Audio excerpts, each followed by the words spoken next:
I love that the Discord was already unmuted, so they fucking caught that. Hello! Hello, everyone. Oh, yeah. I'm having a slight mental breakdown today. Don't mind me. Hello! Welcome to the 10th session of Ghostlight Theatre. My name is Briar. I'm not your host, but I am tired as shit. She's not your host, but she is streaming this thing, which means that if we upset her, everything ends. Yeah. Essentially. Exactly. Hey. Yeah. If you upset me or my internet service provider. I'm gonna find your ISP, and I'm gonna give them a little kiss on the forehead and tell them they're doing such a shit job until now, and that they should keep doing the current thing they're doing so they don't fuck us all up forever. Oh my god, anyway. And then I'll send them that you should shit yourself now image again. I can't hold a straight face tonight, chat. I'm so sorry. I'm not gonna be able to think of anything. I'm truly just gonna be Talia sitting in the corner playing cards and being autistic. Does anybody remember what happened last time? Our chat can't criticize not having a straight face. Anyway. A little bit. We traveled a lot. We did. I'm gonna perform some music. No, last time sucks. Last time. Yeah, last time. Yeah. Got some fish. Yeah. Fish. Yeah, I'll hit you up with a recap real quick. Okay, thank God. So in the previous session, your characters were mainly role-playing, and it was a session to get to know the new party member, Talia. Since she's only been here for like a session and a half so far. I've only had her for a day and a half, but if anything ever happened to this child, I would kill everyone in this room and then myself. Everyone exactly. Pretty much. Anyway, continue, Makeshift. So, the party spent most of the session traveling towards the city of Parados, where there is supposedly a third lesser-known Grand Dragon, who goes by the name Alamir. And on their way there, they got a lot of discussion done, mainly about their characters and their relationships with one another. There was a moment on the boat when they were pseudo-smuggling themselves in. They were mainly just avoiding the main entrance of the city, so it's like air quotes smuggling, but they were getting in a way that they weren't supposed to, so they could keep their weapons, essentially. Yep. Mm-hmm. And on the way in the privacy of a murky swamp with catfish that can apparently fly in the air, or swim in the air, I should say. Yeah. Leverton spoke for the first time in about probably 600 years or so. Oof. Actually, I need to check the timeline on that, but one of the very few times 600 years is the first campaign. I think it's been like 50 or 60 years since Pillars of Eternity? Am I? No, because Henrik is Henrik is younger than that. This is right after Pillars of Eternity. Oh shit! Yeah, Mabi, brother. Yep. Keep this timeline straight is difficult. Yeah, it really is. And I'm going to choose to ignore time in the Feywild since it gets really weird in this world. But anyway, after lots of talking on the boat and talking in the car before they got there, they arrived in the city of Parados to find that it is mainly comprised of lots of flooded land, as well as many large stone structures that poke up out of a pretty crystal clear swamp-esque water. It's like they're in a big, very clean pond. And there's a lot of boat activity of like the words gondola, I think, of people who like take a stick and they poke the ground to move the boat. Yeah. Those guys? Yeah. Yes, that is a gondola, Makeshift. They then arrived. They found out they're going to need to stir up a pretty big party if they want to get the attention of Alamir. Oh boy. Before he just arrives on his own in like a month. And that is the party's current goal, is to try and throw a rager. We're gonna throw a rager with a 14-year-old in tow. Hell yeah. A 14-year-old, a 63-year-old, and how old was what's it? Fuck, what's the first one? Oh, I believe in you. You got this. We believe in you. Completely forgotten. You are able to remember my name, I promise. Oh, Pepper. Hooray! You did it! I'm proud of you. I'm so proud of you, buddy. You did so good. You're not very audible, at some points there, so you were just sort of like whistling in the background in distress. Just whispering in the corner as we're all standing around you, hands folded. Yeah, we're all just standing over. We're just standing over this dog T-posing, and that's what's happening. giving applause like the end of Evangelion. Like, congratulations, Gigi. Yeah. Remember the fucking name, I Shinji? suddenly just remembered. I just remembered there were 3 people: me, Talia, and then someone else, and I didn't remember who. Oh. Get in the fucking bathtub, Shinji. You need to wash, boy. Yeah, I would like to apologize to Shad ahead of time. As you could probably tell, my audio quality is a bit shit. I'm house sitting, so I'm away from my usual setup. Yeah, he's sitting on a roof. And for Tuesday, and for next Saturday as well. He's sitting on top of a roof. He actually well, is. I mean, Just sitting on top of the roof, chimney firmly implanted in his ass. No, yeah, yep. I mean, how else am I supposed to sit steady? Exactly. That's like one of years of practice. If he really like I need to be shot. thinks about a field of flowers and decides to be fun, like really just relaxes and chills out a bit, he can spin. Okay, so we're gonna play D&D, right? Yeah, we're gonna play D&D at some point. Yeah. I'm going to describe in detail my current situation, where I am, the house, the fields around it, the forest, the lake not too far away. Well, speaking of describing in detail, hey Makeshift, why don't you tell Chad about that weird thing Socks did this week? Oh yeah. So this time, like Yeah. I just had the Discord window open, and I like alt tabbed out of it, to like play a game. I think I was playing Elden Ring, and I forgot what I was saying. I was just like, oh, I'm gonna go use the bathroom real quick, and I like muted myself, and then I took off the headset, and like I didn't immediately stand up. I just like reached for like a glass of water next to me real quick. But then I saw like on my monitor, like in the pixels, like a hand reached around the corner of like the game window and like pushed it to the side, and I saw Socks peek around it, and I paused. We made eye contact for like just a second. And then like quickly like the hand disappeared and like the game went back to normal. And I was like, I stood up immediately and went to the bathroom and just like I did that thing in like a dramatic movie where like put one hand against the wall and like staring down at the floor like what He had a shower moment. what just happened? I was just short of looking in a mirror and punching it to break it. Dramatic LA Noir detective. I didn't know what to think of reality. Dramatic came LA back. Noir detective. I came back and I just pretended like it didn't happen, but Oh my god. I don't know. I guess they are tech savvy enough to reach through the internet and maneuver my windows. Just to point out, sorry, there's a bot in the Twitch chat. Not again. Cheap viewers only on. Cheap viewers anyway. up my ass crack. Get banned. Here's all I have to say about Makeshift there. It's one of the easiest tricks in the book to be able to appear in someone's mirror, and more people should do it. I think it's funny. I think it's funny to supplant someone's reflection with your own, and then to start taunting them with images of their violent and horrible past. And also a small little seal that I happens to just have, like a normal adult seal, but like palm of your hand sized. No, nothing bad happened to the seal. It was just hanging out. You're not I was seal just showing Makeshift and being like, look what I have that you can't have because I'm in a mirror and you're not. Yeah, so apparently the mirror dimension is a real thing, which is an interesting revelation. Oh, fully. All right, Dungeons The and mirror Dragons dimension time. is a real thing, and I'm about to have a fucking mental breakdown. Gotcha. You're both about to send me into a stroke. Yes. Let's actually play D&D now. Okay, Let's cool. play D&D. Let's play D&D. Yay! Whoa! Whoa! Okay. Take it away, Mr. DM. What are we doing?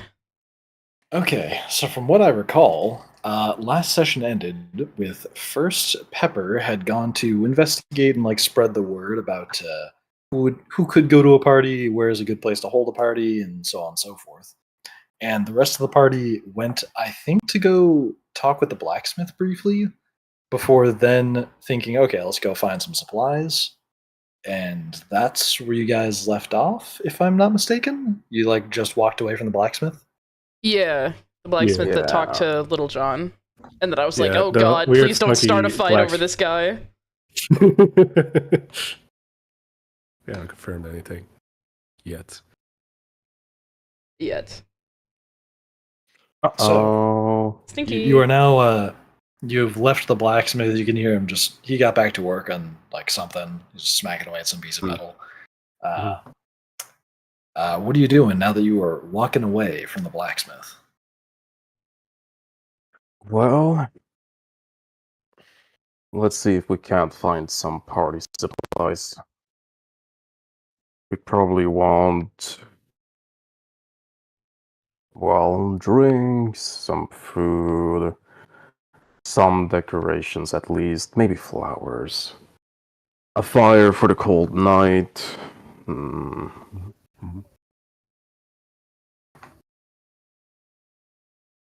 Let's see.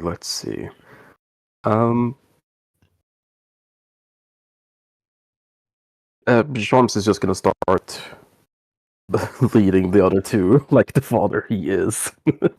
Yeah, Talia doesn't look particularly pleased about their current goal, so she's just following you around. He'll just go to the first general store he can find. General store. And see if he can't get access to contacts through them. Word. You have to search for a little bit to find a general store. Most stores here are specialized in specific goods. But after a bit, you do find a store with a variety of things in them, which could be described as general. General? No, general. I can't avoid it. Miscellaneous, even? Of course you Varied? Oh, that's what we should start saying. Miscellaneous. Miscellaneous shop. Miscellaneous. Food and stuff. Misc. Wait, makeshift. What's the store called? Oh, you know what? It's called Food and Stuff. Yes! Yeah! Every universe! Every universe! It exists! Till the end of time, it shall always be and has always been food and stuff. Every universe. I'm happy. Food and stuff. What a successful business model. They've made it so far into every universe. Exactly. Anyway. I mean, it's food and stuff. It's got stuff. It's got food. It's got everything you need. We need snacks and stuff, right? Yeah. Stuff? We got that. Shut up. Snacks are food. Talia's gonna branch off from you and then go. She's gonna just stand in the snack aisle staring at things. We got food stuffs. He'll Sharms will approach the counter. You do that, and you see some younger looking elf who's just chilling out there. Looks like he was reading something on the desk. And he doesn't seem to be paying too much attention. The store is kind of large. There's many different aisles of miscellaneous stuff. He's just kind of looking down. Yeah. Mm-hmm. Excuse me, man. Oh, hey, what's up? We're hosting was tonight or tomorrow night? When was it, guys? Above table? I think it was tomorrow? Yep, it's tomorrow night. Yeah. All right. I am out and trying to get in contact with some people who have supplies. We're planning on throwing a party tomorrow night, quite a large one. I was hoping if you had any sort of knowledge of the stores around this area, or if even you, the store itself, could provide the things I'm looking for. Here at Food and Stuff, we have plenty of supplies for all the things you need, and even more stuff. If there's something you need, we probably have it. Yes, I understand that, but the quantities that I'm looking to purchase is not one that I can carry myself. Is it at all possible to have it delivered? That depends on the distance. How far do you need it delivered? He'll describe the amphitheater they're planning to host in. He reaches behind the counter and picks up this booklet and opens up to the third page. And he's like, that's just down the street, right? It should be. Yep. Don't worry. That's the cheapest delivery we got. That'll only be... Let me calculate this. Well, the base delivery fee for that distance is only 5 silver, but, depends on how much stuff you order, how many carts we need to send. Yes, I can imagine it's going to be quite a lot. And Charms, after having done some napkin math, is going to... Oh, well... What would be the right word to say here? Abnormant amount? Maybe exorbitant amount? Yes, thank you. Of alcohol and food, and things for decorate tables, to actually, so it's not playing on the ground. Then, goes for everything. So I could imagine it would be, well, quite a lot. How much are we talking? Well, Angel doesn't know, but Charms probably can figure it out. I don't know.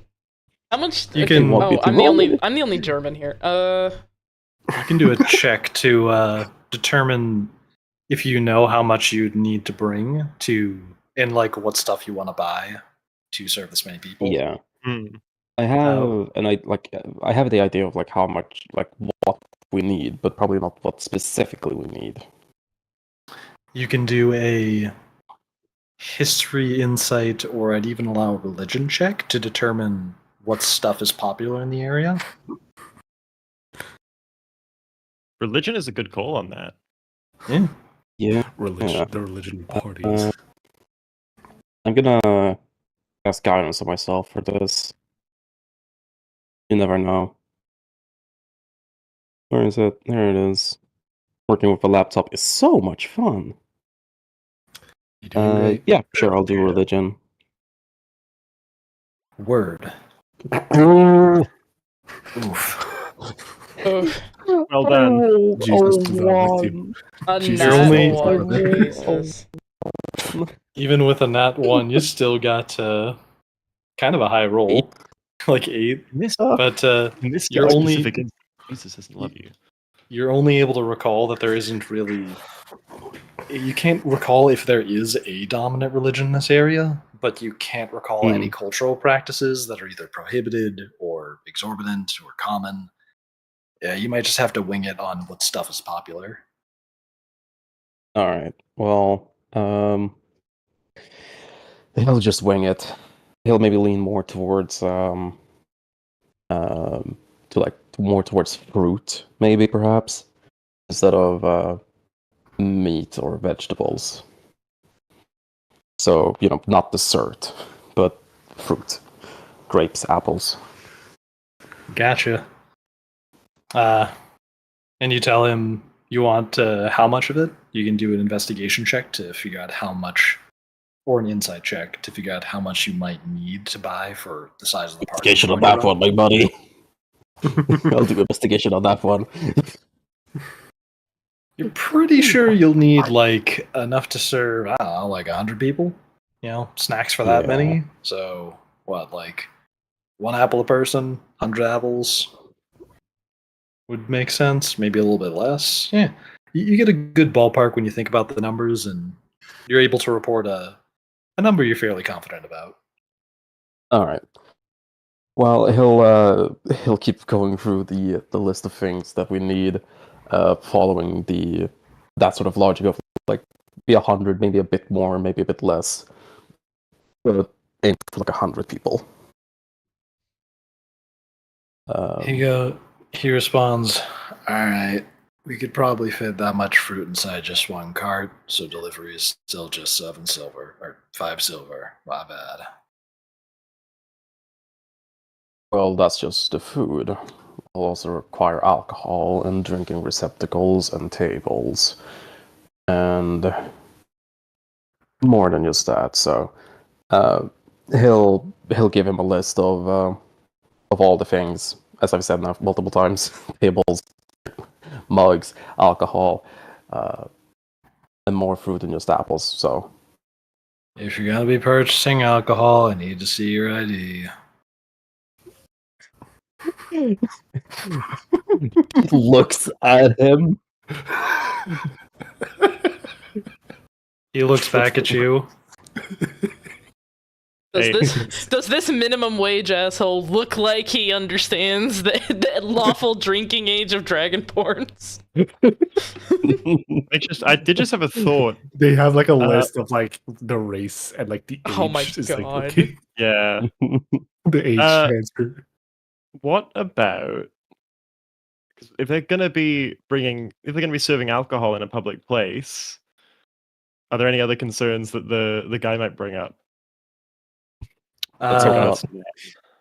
He will probably just he'll clarify if you ask him, because he just assumes you're local. Okay. Well, let's let him keep believing that. Sharms is going to produce his identification papers. He looks at your identification. He looks at the year you were born.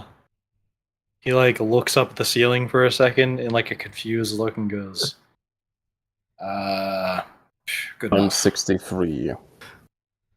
Yeah, and I'm 35, and I still can't drink. Well, I can't purchase the alcohol, but yeah, whatever. 63, I don't think anybody's going to question you. Here you go. And he hands back your license or your identification papers. All right. Because it would be quite idiotic to carry such a large amount of coin on one's person, is it at all able that you can send the bill to my store? Here at Food and Stuffs, we're associated with a wide network of other stores to make bulk purchases. Just a moment while I grab the book. And he reaches down and he grabs like a thicker book from under the table and opens it up and says, please let me know the name of your store.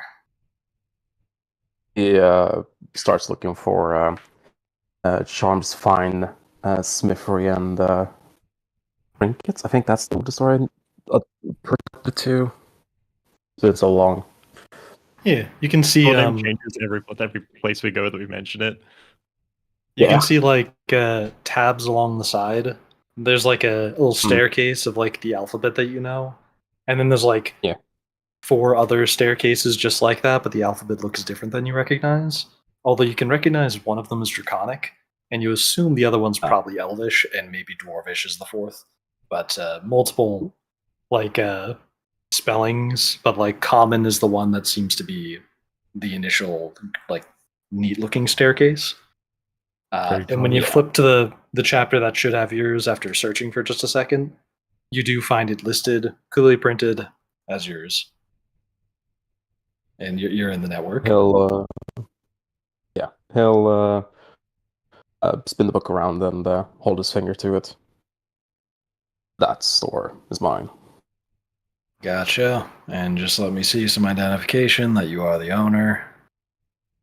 He'll produce his identification papers and the I guess it would be business license. Yep. And He'll you pull that go out. ahead. I assume you hand it to him. Yeah, he'll place it on the book, on the other page. Word. He holds them and says, "Just a moment." He turns around and he kind of carefully positions the papers and license that you handed him underneath this kind of cubicle-looking device that's not much bigger than like a microwave. And he stamps down this lever on top of it, kind of gently.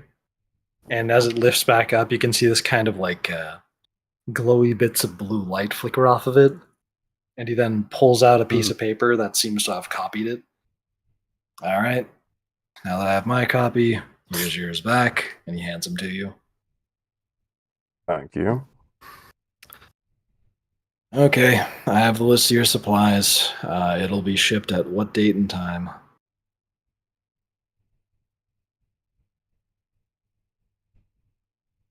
Did he ask me that? What time you having this party, dude? Oh. We're starting at the early evening. So 6, 7. Will that be today or tomorrow night? Tomorrow night. Gotcha. And he scribbles down the details of the delivery. And he then rips away a piece of paper and pulls 2 pieces of paper apart and hands you one of them, which is a copy of what he just wrote down. And it just has exactly what you described, date and time, location. Mm-hmm. All right. Is there anything else I can help you with? Talia? John, is there anything you wish to purchase? No. No, I'm good. And that will be all. Thank you for your time. You're welcome, and thank you for visiting Food and Stuff, where we have food and stuff. Feel free to take a toothpick of rock candy for the little one there. And he points to Talia. Talia looks at him like, brother. There's a jar of there's a little jar of the lollipop jar at the barbershop. There's some bits of rock candy on the tips of toothpicks. Can I take one? Yes, you can if you want. Little John looks at the jar excited and grabs it ooh, it just takes the rock candy. Give me a dexterity saving throw. Oh no. 10. What is this? I am loving this. Okay, dexterity saving throw, you said? Yep. Alright, let me make sure I'm in the chat. DC You should have is advantage 10. if you have that in your sounds. Okay, come on, baby. Let's go. Nice. You managed to pick up delicately just one of the candies with your very large hands. This is like a little pinky thumb, dink. Yep. Yay. And the employee sees that and he doesn't even comment. He's just like, alright. I then proceed to joyfully eat the rock candy. You do that. Mm-hmm. Talia, do you take a piece of candy? She looks at it, looks up at the person behind the counter, and is just like, I don't know what that is. She just looks really confused. What are you talking about? That looks like rock. What are you talking about? She thinks he's offering her a toothpick of rocks, and she's very confused. I looked at it, telling me it's tasty. I can't eat rocks. She points to her teeth. It's not actually made out of rocks. It's just called rock candy because of its similarity in appearance. Wait, it's not made out of rocks? Is it crystallized sugar? Of sorts. Charms will pluck one out and hand it to Talia. She looks more intrigued of looking at it than she looks like she's excited to eat it. I mean, as long as she's happy. Sure, yeah, she'll take it. The Maya peeks out over her shoulder, sniffs it a little bit. Fucking weird looking acid dragon just. Does she give a little cat, a snake lip, just a little bit, yeah. Yeah, just like, Yeah, just a bit. yes. All right. Well, that will be all for us. Thank you for your time. And Chalmers will begin to step outside. Talia will follow him. He's just gone back to reading at this point as you leave. I shall walk away as well.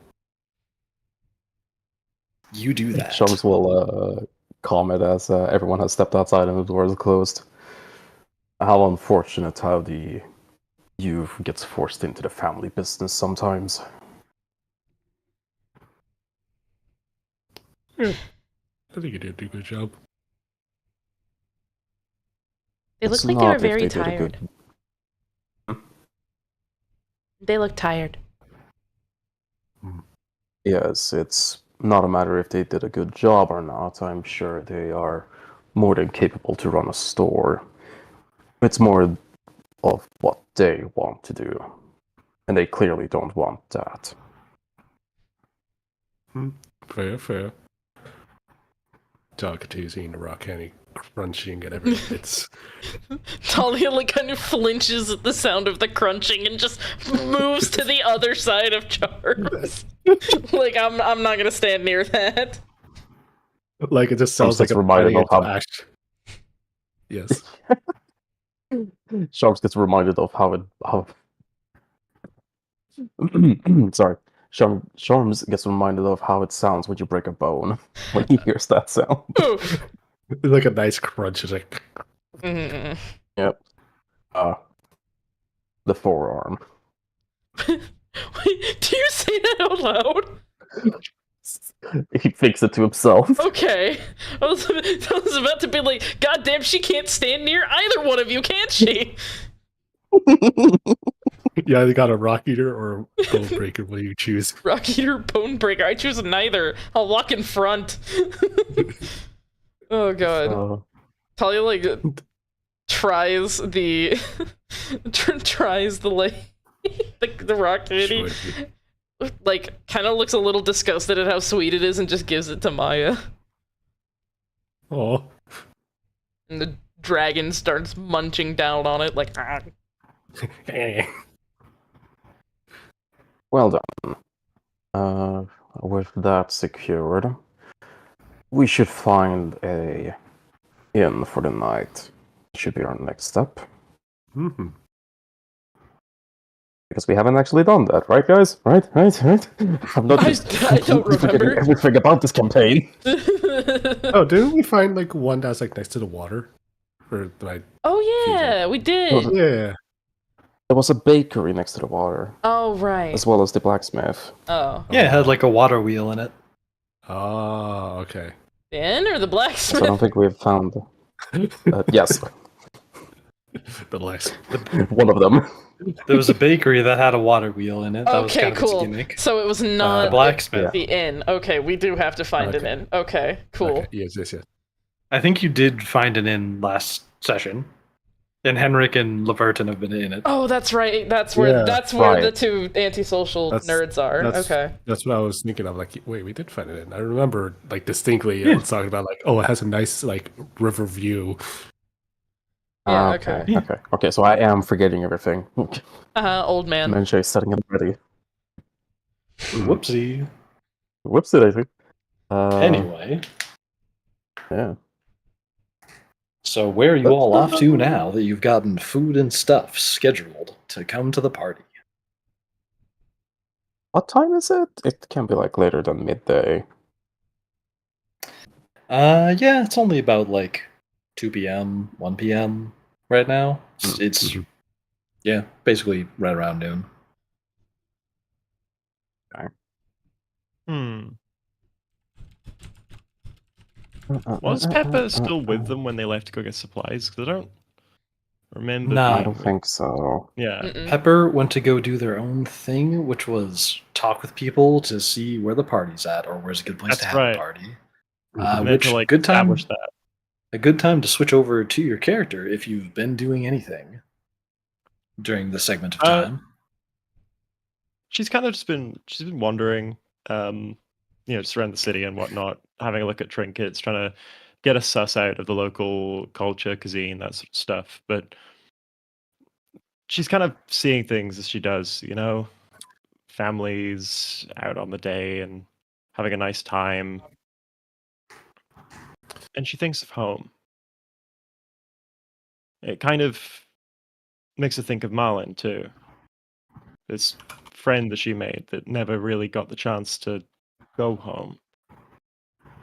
And it's giving her some pause, something to think about. But that's it. Gotcha. So they're just kind of going around town, doing their own thing. Yeah, and then getting contemplative. Word. So, for everybody in the party, what do you do before, with the second half of the day before you turn in for the night? There is something I want to do, which is go back to the spiffy since he's going to allow me to borrow his forge, as I need to make more bullets for my gun. Need to make about 7 more would be nice. Have a nice 30 number to work with. So he'll look to both of them and as such. There is another matter which I need to attend to, which is I need to make some bullets. I don't know if that will interest either of you, but we have an inn, and you don't need to follow me anymore if you don't wish to. Okay. And Talia's gonna turn around and just start walking off into the city. See ya! She's like, I don't want to stick around for that. Bye, peace. She is the gif of the guy doing the peace sign and then disappearing. She pulls a full Leverton, just adios, buckaroo. Sean's gonna follow Talia because no way the hell he's leaving a goddamn child in the city. Fair enough. Yeah. He said you don't have to follow me anymore, and she's like, okay, cool, that's what he said, I'm gonna believe him, bye. Yeah, you're gonna boost away, and then as John sees, it's like, I'm gonna follow her just to make sure she's safe. You have a good time. John Caesar? What? Huh? No, I don't know. Oh, were you making a fucking John Cena joke? Maybe! Oh my lord. I thought the point was that you couldn't see her. Ha! Just John turns around before she goes. Yeah. And But now, That fucking kid go. So Charms, you split off from the group. Talia and Lil John, you go and, Lil John, you follow Talia, I should say, as she goes and does something. I'm pretty much being scared, almost scary dog privilege at this point. My scary orc privilege. Scary orc privilege. You got scary small dragon and big scary orc. Indeed. Yes, you are well protected. Hell yeah, I am. Hell yeah. Do not cause problems, please.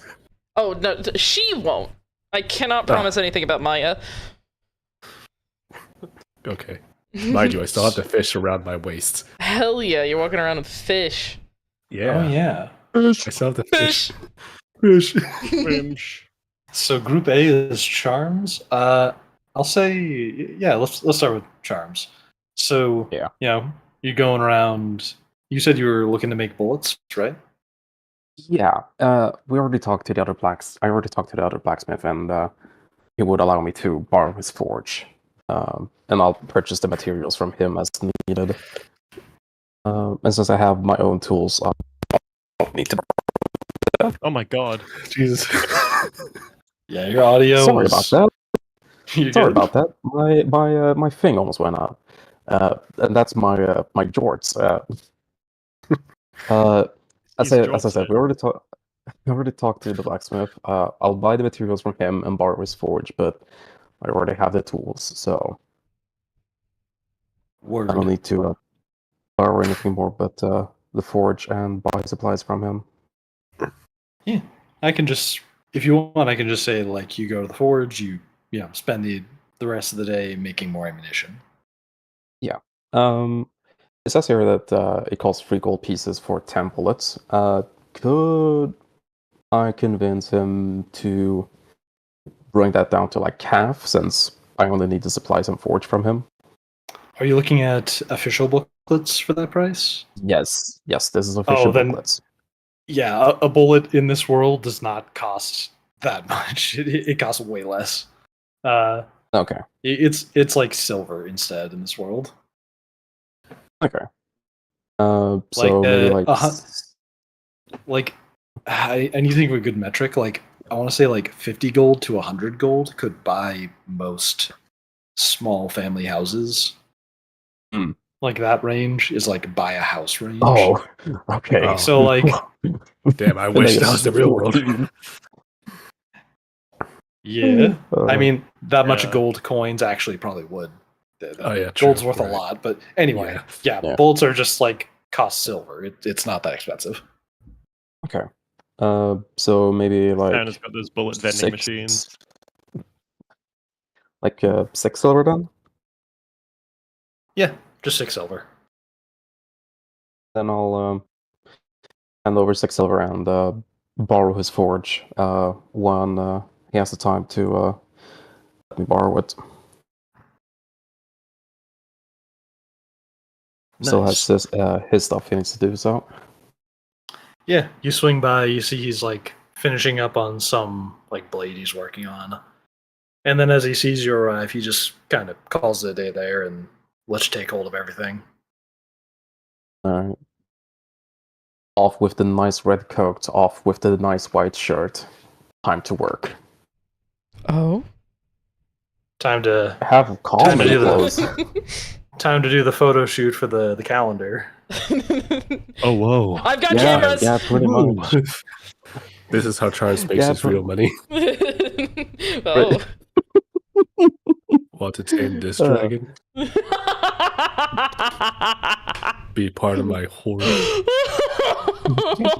Oh lord. I'm inside the Horrid dragon. In my eyes, baby. I was gonna You are say, the it's the only Horn Horde. Horde. But no, he'll disrobe to just his pants, because working a forge is hot stuff, and he's only resistant to electric, not fire. Word. So yeah, you spend some time forging some new bullets, and once you're done, it's you'll probably finish around like sunset, and you'll have some nice shiny new bullets. Perfect. Into the pouch to go, and off to the inn I go as well. And You do. that's it. We don't skip to someone else. Word. Back at Group B, being Hi. Little John and Talia. Little John What are and you two Captain up to? Autismo. Oh my god.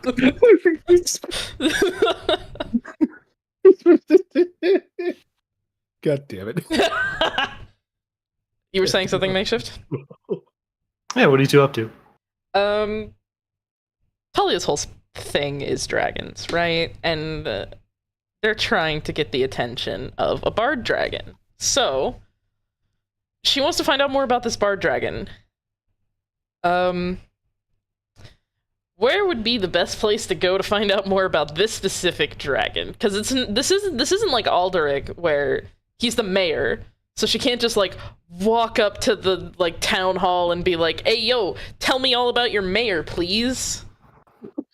They sounded out, where's your mayor? Where is your mayor? Good question. Give me a, I want to say, Insight? let me take a look at care sheet. It might be investigation check to see if you can figure out where a good place to start would be. Okay. Oh. Yeah. I wish I had charms and his guidance.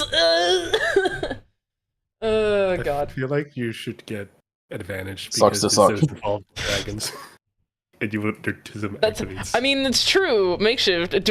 Can I convince you to give me advantage since dragons are my special interest? Sure, I'll give you advantage for that. I got you, baby. Thank I you. got you. Mwah. You're welcome. You said investigation, right? Yeah. Okay. Investigation. 16! Hell Nice. Yeah, you figure that the best place to start would probably be whatever is considered, the funnest place to party at or the funnest place to perform at. Oh god, I'm 14! Ugh. I mean, I'm 14 in satyr years. I don't know what that is in human years. I'm 7. I think that's like 35 in human years. I don't remember. I'd have to ask our fellow satyr friend, but she looks like a 14-year-old. But hey, we'll figure it out. So she walks until she finds a place that like looks like the center of town. So I don't know, maybe it's a roundabout, maybe it's like a big market. I don't know. Where would that be? You figure that you probably have to go in the direction of more concentrations of buildings, so I had to burp a little bit. You make your way across like a few living bridges, and after like going across like two little islands of stone buildings, like the one you started on, air quotes little islands, they're like a whole city block. Yeah. You eventually make it to kind of a main city area, which is more like 10 of those put together, but it's like not particularly tall, it's just wide. And you're in, like a relatively large area. That's,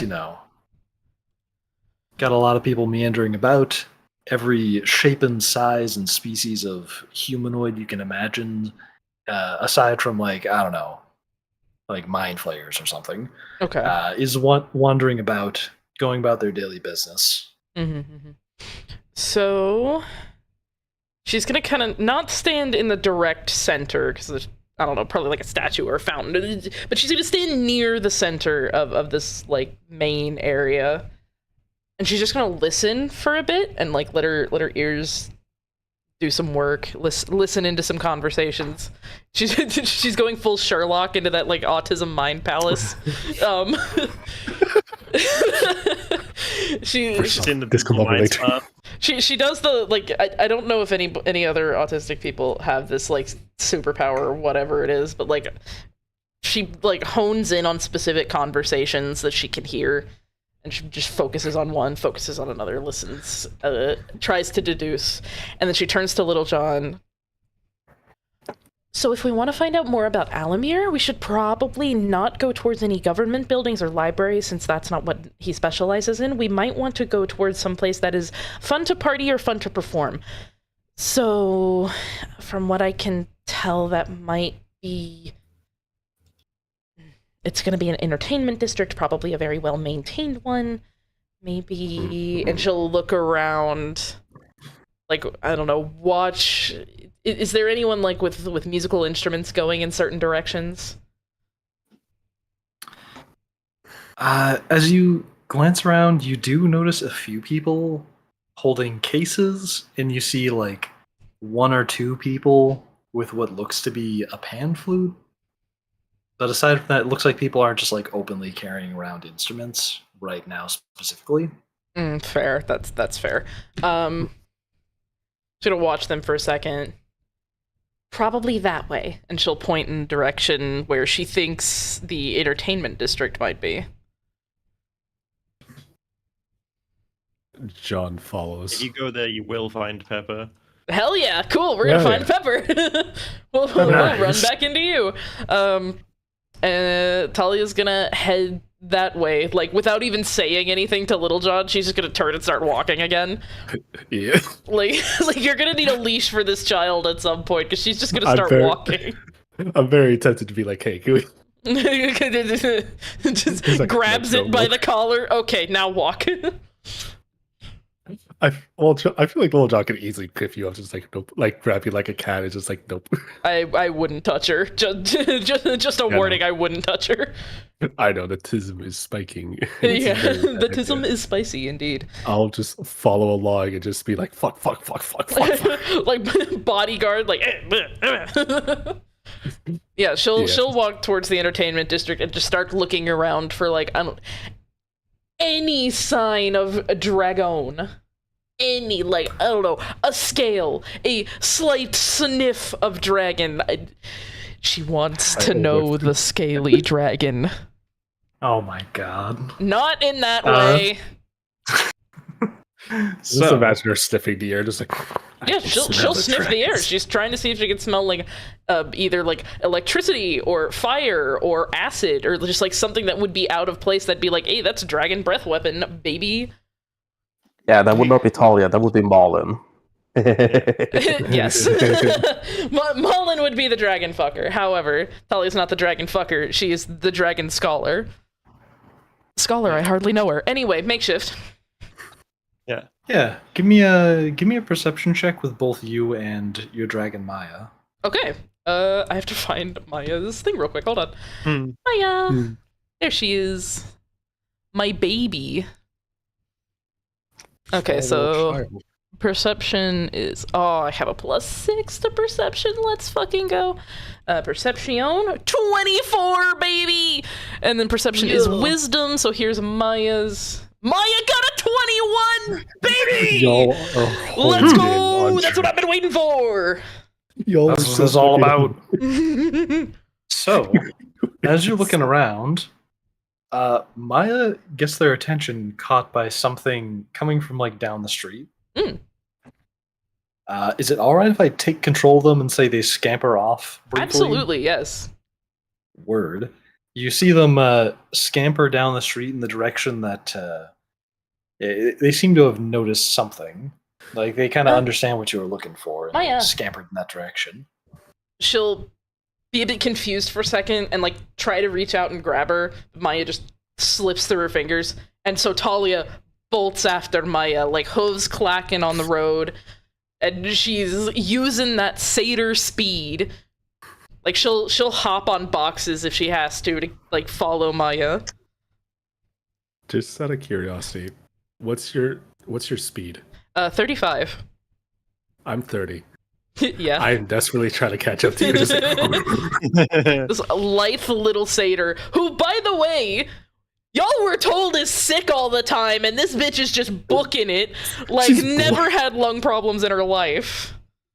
Just, like, John is just looking, it's like, well, there goes Maya.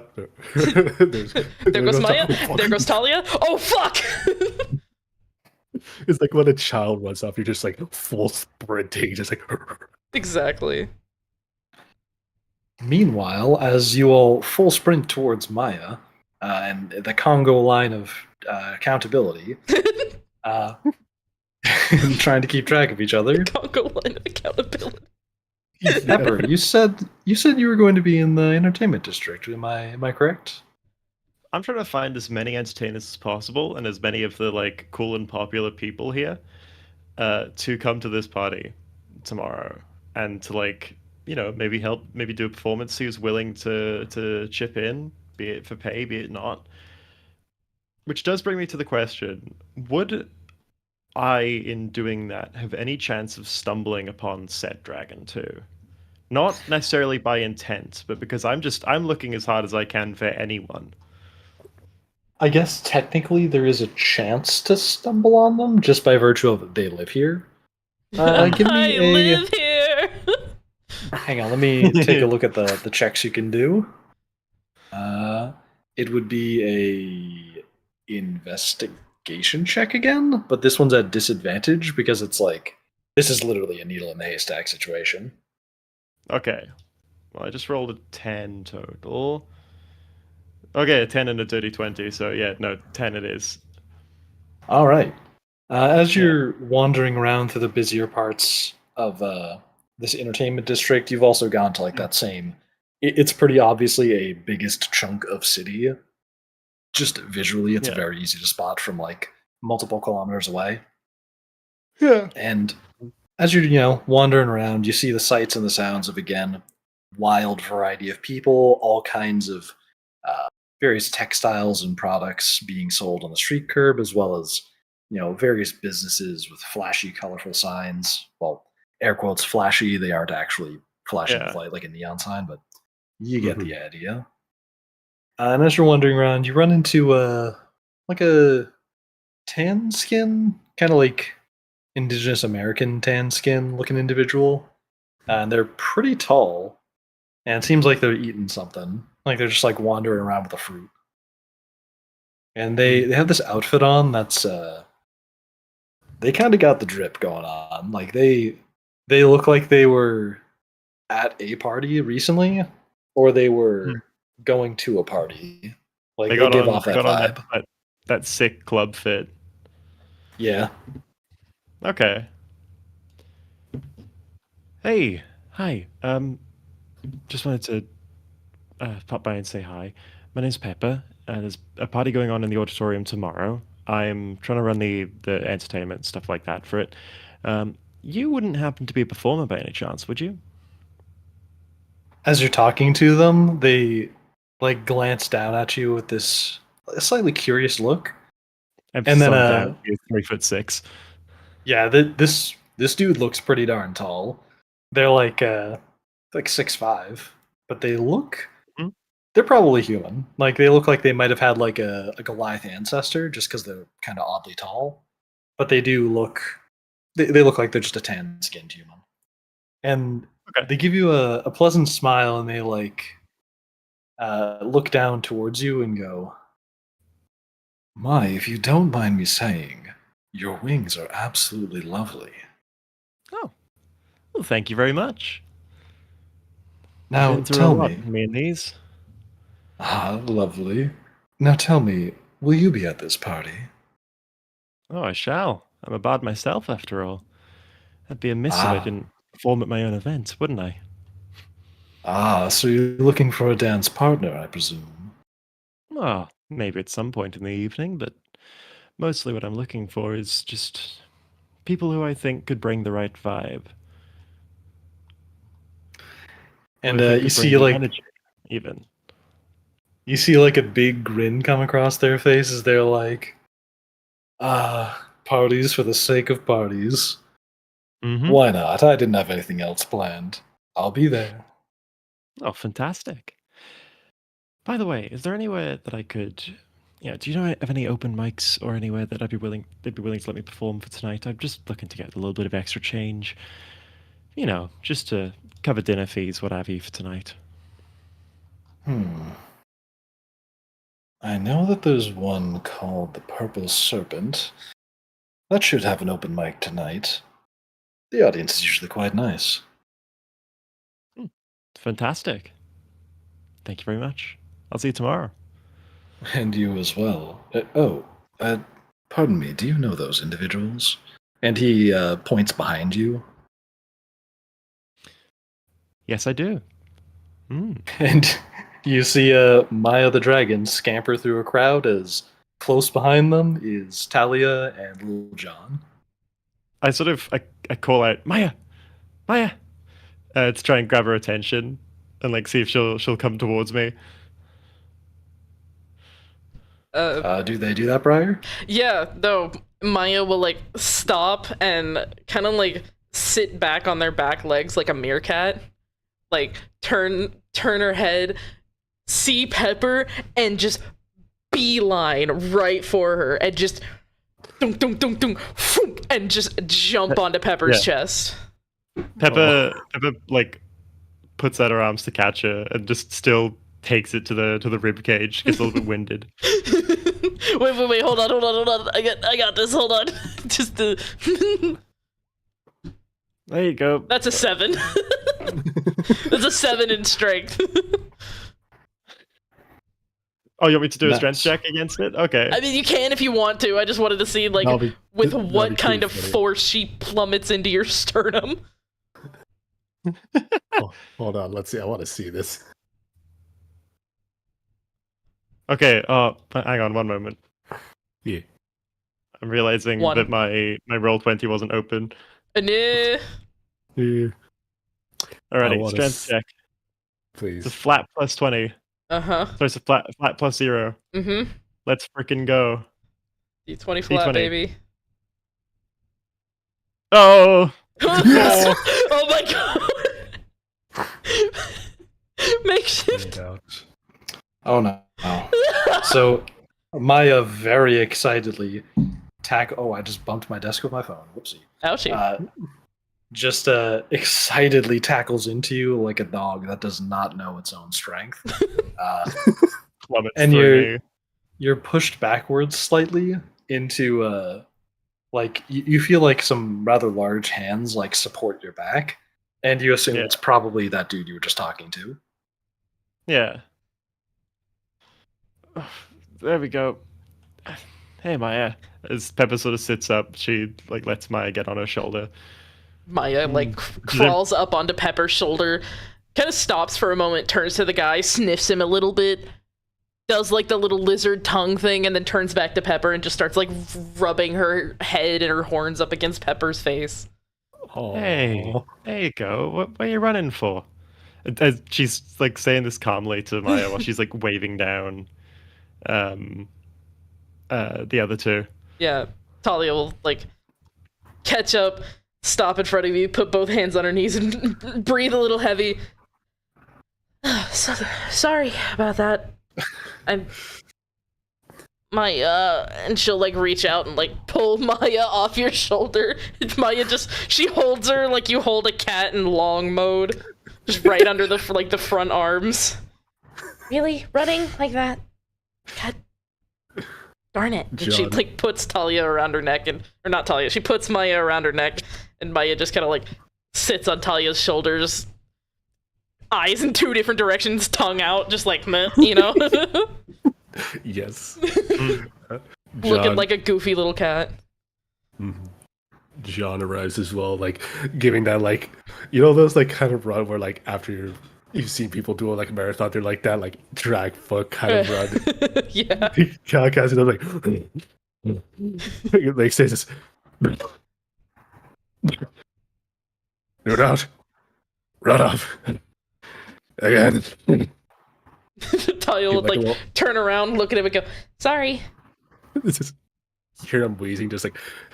It's really funny. What's the matter, little John? Couldn't quite keep up. It's okay. Let's get you some water, shall we? Yes, please. That's it. There we go. Thank you. I'm assuming you gave him like a cup or something. Yeah, she's gonna like get her like water skin out. Just be like, there you go, bud. She gives him mimic cup. Mimic skin. If this cup becomes a mimic, I'm gonna fucking scream. John grabs it and chugs it, but not entirely because it's skin. But like the frost is just like. No, John, that's too fast. You're gonna choke. You're gonna choke, buddy. John. Is John? Is that guy still John, are you here? okay? Is he watching this?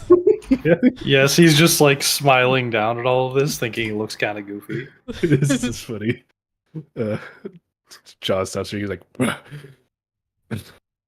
John. Yeah. All right, I'm gonna take that back off you now. There you go. All right, cool. Thank you. You're very welcome. You're very welcome. I didn't want you drowning. If I'm being honest with you. You still got that fish with you. What's? Yeah. Did you not? Have you not put that down anywhere? No. Oh. It's my fish. Oh, buddy, no wonder you're tired. A small fish, he ain't gonna weigh nothing. Oof. Sorry, I was chasing the goddamn wind. Apparently. Satyrs are fast. I can't really help that. Yeah, I see that now. Yeah. Give me a minute to stop before I got running. Jesus. Yeah. All right. Sorry, I didn't actually catch your name. Turning to the new person. I didn't. As you look back at him, you see he's like in the middle of taking a bite of some red fruit that he's holding. Give me a nature check. Give me a nature check to see if you know what this fruit is. Can I do it? Can I do a nature check as well?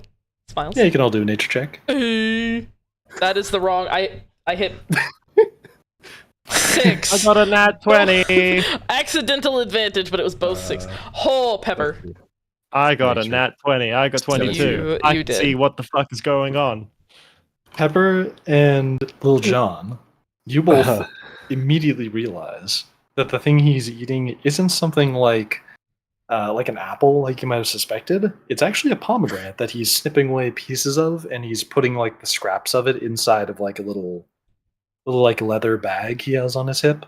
I don't know, it'll probably be more like a metal bag, just so it doesn't seep into the leather. He's got this little like metal pot at his hip that he's sticking the pieces into as he like bites gently down on all the like seeds and like chews them for a moment. Mm-hmm. And as he's like finishing up a bite, he goes, oh, pardon me. I go by Javos. Nice to meet you. Cool. And yours? People call me Pepper. It's a pleasure to meet you. And he reaches down his hand for you to shake it. Thank you very much. She'll of course return the handshake. And he extends it over to Lil Jon as well, and then Talia. She looks at him, looks at his hand, reaches out, shakes it exactly twice before like pulling her hand away. The straight hand just like John gives the firm handshake of a working man. Just nice. And he then even extends his hand down to Maya.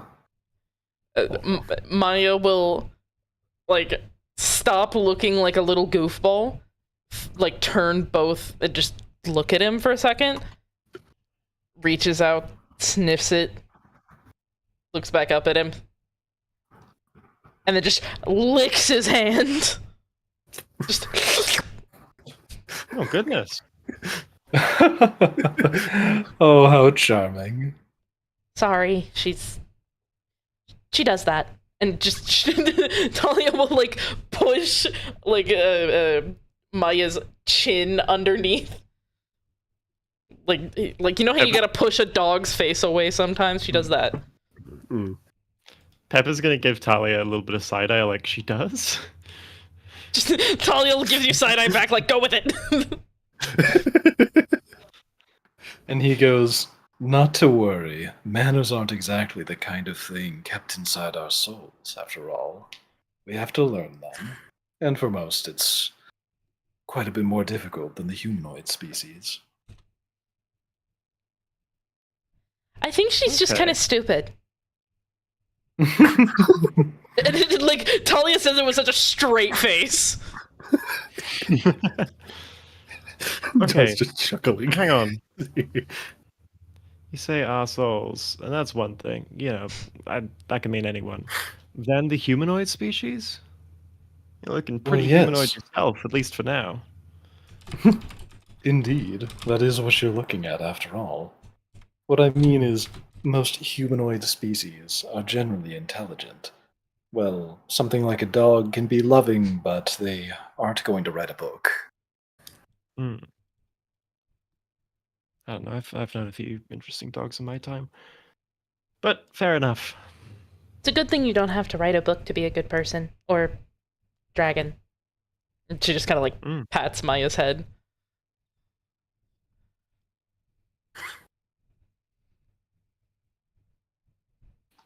Anyway, we have to go. And she kind of like turns around and just walks around the guy and starts going. And then she kind of stops. Turns and looks back at him. Do you know by any chance what the best place to party and or perform is? And he's like taking another chomp of that pomegranate and putting away another like edge of its like peel. Well, that would depend on your time frame. Do you mean right now, or do you mean any time in general? Well, I'm trying to find out information about Alamir, so I would like to find a place that he might find interesting. Well, as long as you make a party that's interesting enough, I'm sure he'll show up. Well, yes, of course, but like I just want to find out more about them, and I don't think Alamir like hangs out at libraries or the government buildings or anything like that. Pepper sort of leans in to our new friend and just whispers, Dear Talia here has a vested interest in finding out more about dragons. He gives you a smile hearing that and just goes, "Well, it's hard to blame you. Dragons are a fascinating thing, especially with how many of them rule over this whole region." Mm-hmm. Well, let me think for a moment. My best guess would be trying to interact with any of the famous painters. It's the kind of art that requires a lot of tutelage, and I assume he must have taught at least a few of the famous ones in this region. But trying to get an appointment with them is exorbitantly difficult and expensive. Mm. I have $3. I have $3 and an apple. I have 3 gold pieces and an apple. That's what she says. It'll be more expensive than that, sweetie. Damn it. It'd be more like I have $300 and an earth apple. It's gold. Elmo has $3 and a Vons Club card. I mean, I do have a little more, but I still think it probably won't be enough to get those painters. Damn it. It's a shame. You might be able to spend some time around the more famous taverns or distilleries in this region, but I'm not certain all of you are old enough for that, as well as the fact that they'd just be in their human form anyway. Damn it.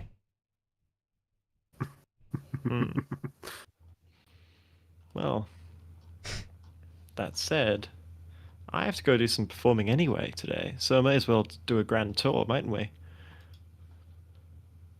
Indeed. And like I suggested before, the Purple Serpent is probably the best place to start.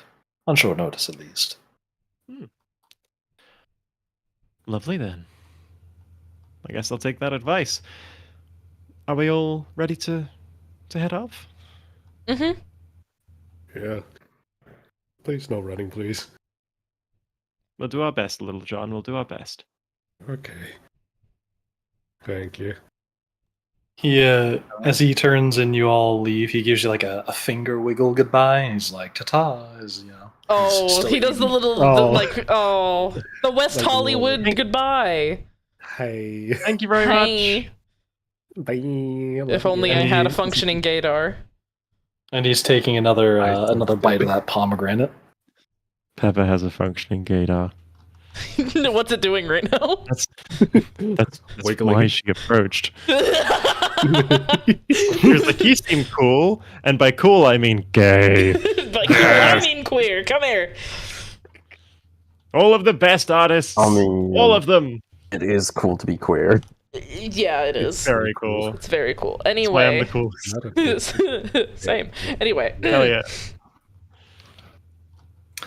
So you walk away from this new stranger who is probably going to arrive at that party. No longer a stranger, they're a friend now. True. And Jafar? Was it? His name is Javas. Oh, Javas, not Jafar. Okay. Sorry, no, I was thinking of Jafar from Aladdin. How would you spell it? Can you write it in side chat so we all have point of reference? Sure. Thank you. Copy and paste. That's the name. Javas. Okay. Jafar, we gotta go to the party. Hell yeah.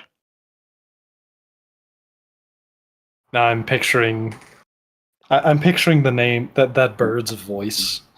Aladdin, Iago. Jafar! Jafar! Jafar! If Right? I had the Raise your voice up, I would have done the voice, but damn it. Yeah. So if you went on a public rooftop disturbing an entire town. Yes. Jafar. You're all still in the middle of the entertainment district, just kind of walking down Main Street. Do you want to do anything else while you're still here? I am gonna go and find some oh, sorry, my mind went blank after that little side comment. I'm gonna go find that place that he suggested, the purple something. Purple Serpent. And Purple Serpent. The Purple Serpent. And see about potentially doing some performing and also some talent scouting. Word. Talia will stick around with her for a bit. and just start getting really uncomfortable. Gotcha. Little Johnny with them. Yeah, I stick with Talia and pray to God she doesn't run again. And I'm looking on our side chat. It's going bananas. I'm sorry. So anyway, you stick around and you find your way to the Purple Serpent, which is only like it was like half a kilometer away. At that point, the sign was pretty obvious. It had a purple snake on it, and it was like an Ouroboros snake. It's one of those designs. As you go in, it doesn't have it does have a primary stage that's in use.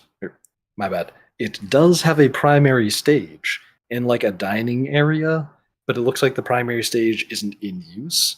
And it's more like people are just kind of around big open spaces on the dining floor, where there's a few people at the edges and dotted about like at tables drinking and having like a quick snack. Whereas people who are there's other people who are just standing around doing various performances. It's mainly instruments. Hell yeah. And like there's one band that's like formed into a semicircle of like 3 people who are playing string instruments. They're positioned in such a way where it seems like if you jumped in to dance to their music, they probably wouldn't mind.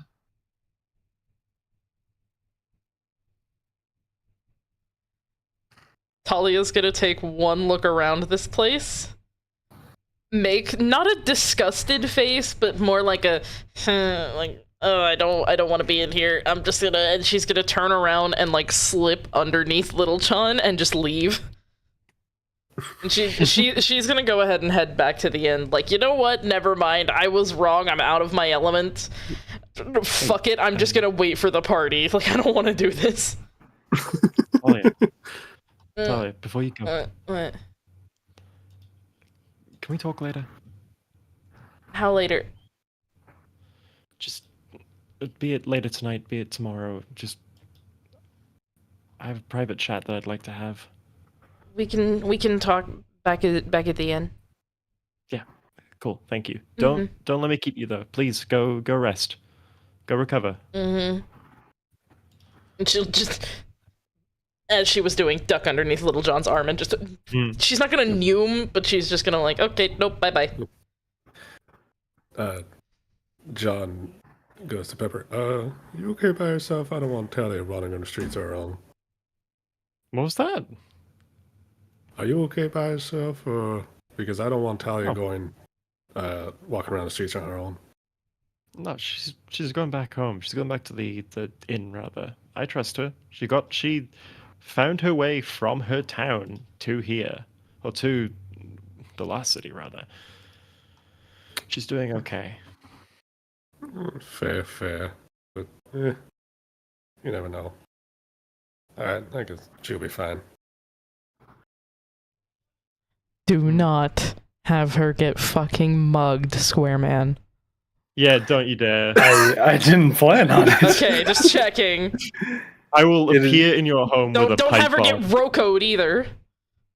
It'd be kind of difficult to perform a mugging in this area just based on how the architecture's designed. Like, you'd be in such plain view, like surrounded by people. I know. I'm just saying, like, you know, don't roco me in a back alley or something.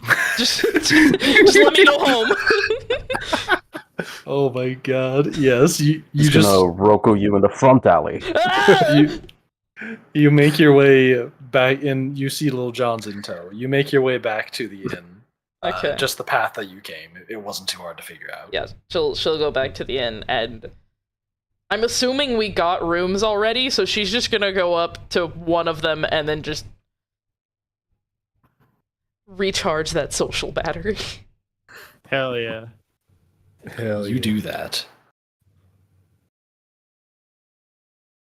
Little John, do you also just head back to the inn with them? Yeah, this is performance shit, more Pepper's thing. I'm just a goofball. I go to Word. A little goober. Go goober. Big goop. Meanwhile, Pepper, You're back at the Purple Serpent. Yep. Your 2 party members have just left to go back to the inn. What is your plan? My plan is to ask politely for a BRB or for you to change focus. IRL above table? Yeah, above table. Oh, do you guys want to take a bathroom break? Yes. Yes, please. Yeah. Oh, yeah, let's bathroom break, everybody. It's time to piss! Whoa! Go piss, boy.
like to party.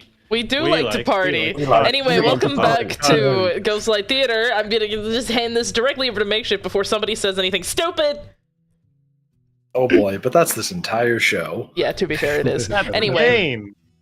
So, now that Talia and Little John are back at the inn, and Charms is still probably making some bullets, Pepper, you are at the Purple Serpent. You observe the tavern, air quotes tavern, the club more like. And it's in that state. How do you interact with this crowd? Could you give me a reminder description, please? Because I was focused on what I was going to say. Yeah, so it looks like there is a main stage, but it looks like it's not in use, and it seems like that's intentional. Like it's probably, if you got up on it, people probably like, why are they using that?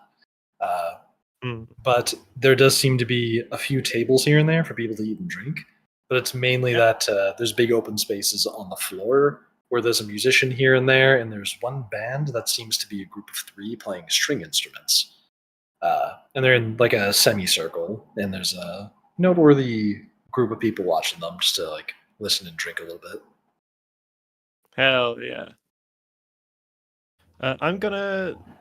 So they're currently playing. I'm gonna approach the bar and just follow up on my inquiry with good old fucking Jerv. Just question him and just say, hey, I heard that there's a little spot in here for performers to, just have a bit of a crack at things, bit of a show, a bit of a performance. Oh yeah, you see this dude behind the counter is like currently, he's just like cleaning a cup right now. The classic bartender in a fantasy setting. Yeah. He's like, well, yeah, I mean, the main stage is usually reserved for like groups that want to perform, but yeah, I mean, nothing stopping me from getting up on there. It'd just be a little weird with all the empty space up there.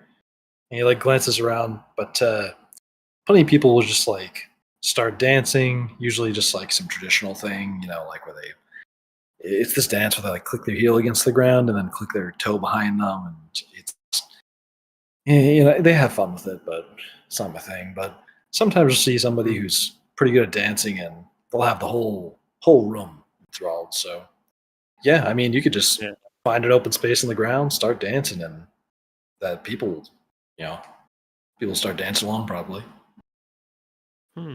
Okay. I could do that. I think that I'm going to... like, Pepper's going to take a look around at some of the other musicians. Are there any other musicians in the area?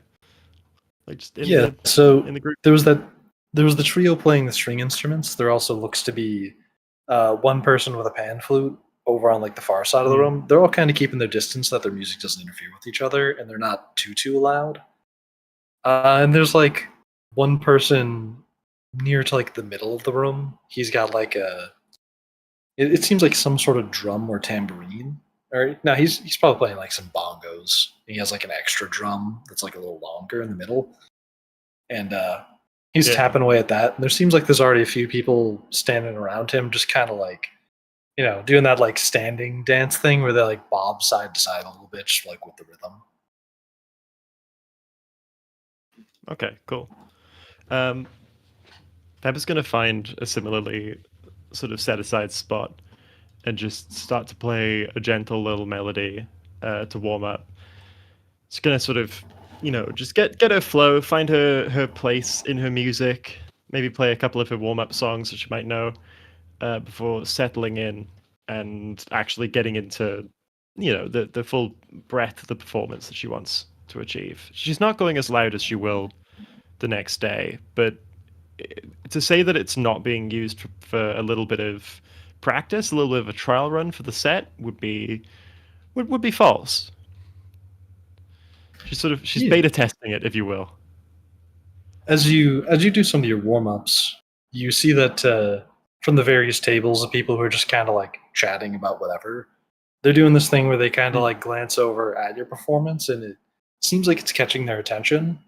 But they're still like carrying on with their conversations. It's sort of like those scenes where you see like two cowboys at a ranch and they're just like looking at some cows as they chat about something. Just because, like, what else are they gonna do except just like look at farm animals? So you see some glances going your way but you don't see any like frowning faces during your walks. They all seem to just be like, oh yeah, nice.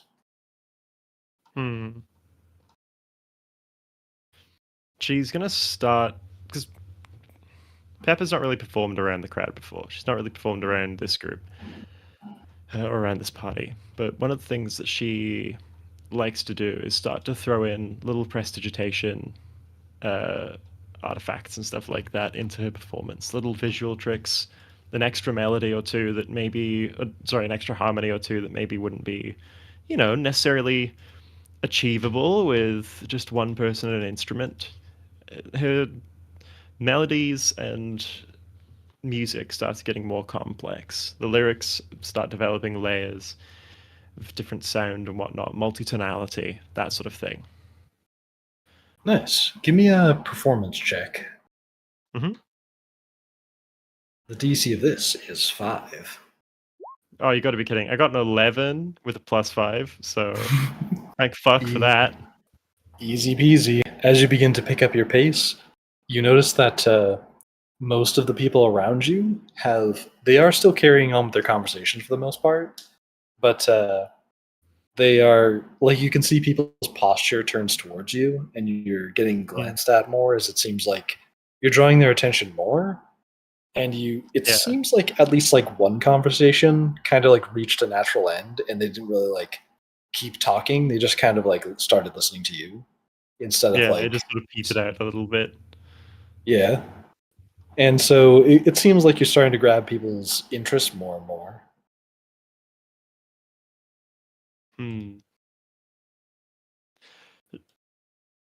As she starts to develop into just a little, like I said, it's not as complex or as full on as some of the things she's going to perform the following night. She really just settles into a rhythm and sort of enters to herself a bit of a trance-like state. Between the music and the singing and the feeling of comfort that she feels, it's almost like she's at home.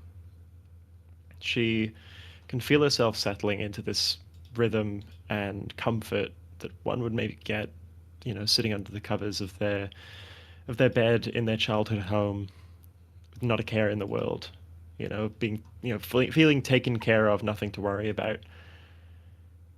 And she starts thinking of home and remembering where she's from, the people, the places, some of the reasons that she can't go back there anymore. And no one would quite notice it outright, but there's a moment, if you looked back through it, if you were to have recorded it, that you'd be able to tell when all of a sudden there's this extra layer of emotion being dumped into the music, being poured into it. It's extra heart. Nice. A little solitary tear runs down her face. Give me another performance check of DC 10. Mm-hmm. 16. Nice. As you're in your groove, you don't quite notice it, but because you're really getting into this rhythm, you're really developing this beat. I have no idea how to use music terminology. Please don't crucify me. That's okay. As you're really getting into this melody, I guess, you the like nearest instrument to you was like the pan flute, who was also already kind of doing sort of a mellow sort of like tone, whereas like the drummer was a bit more energetic, like dance music. They kind of unintentionally, sort of like a jazz band, started going with your rhythm a little bit more. And now like a larger portion of the room is kind of this nice, mellow, emotional vibe to the music. And a lot of people around you are now just like, instead of like continuing their conversations, they've just started listening to you. Yeah. Hell yeah.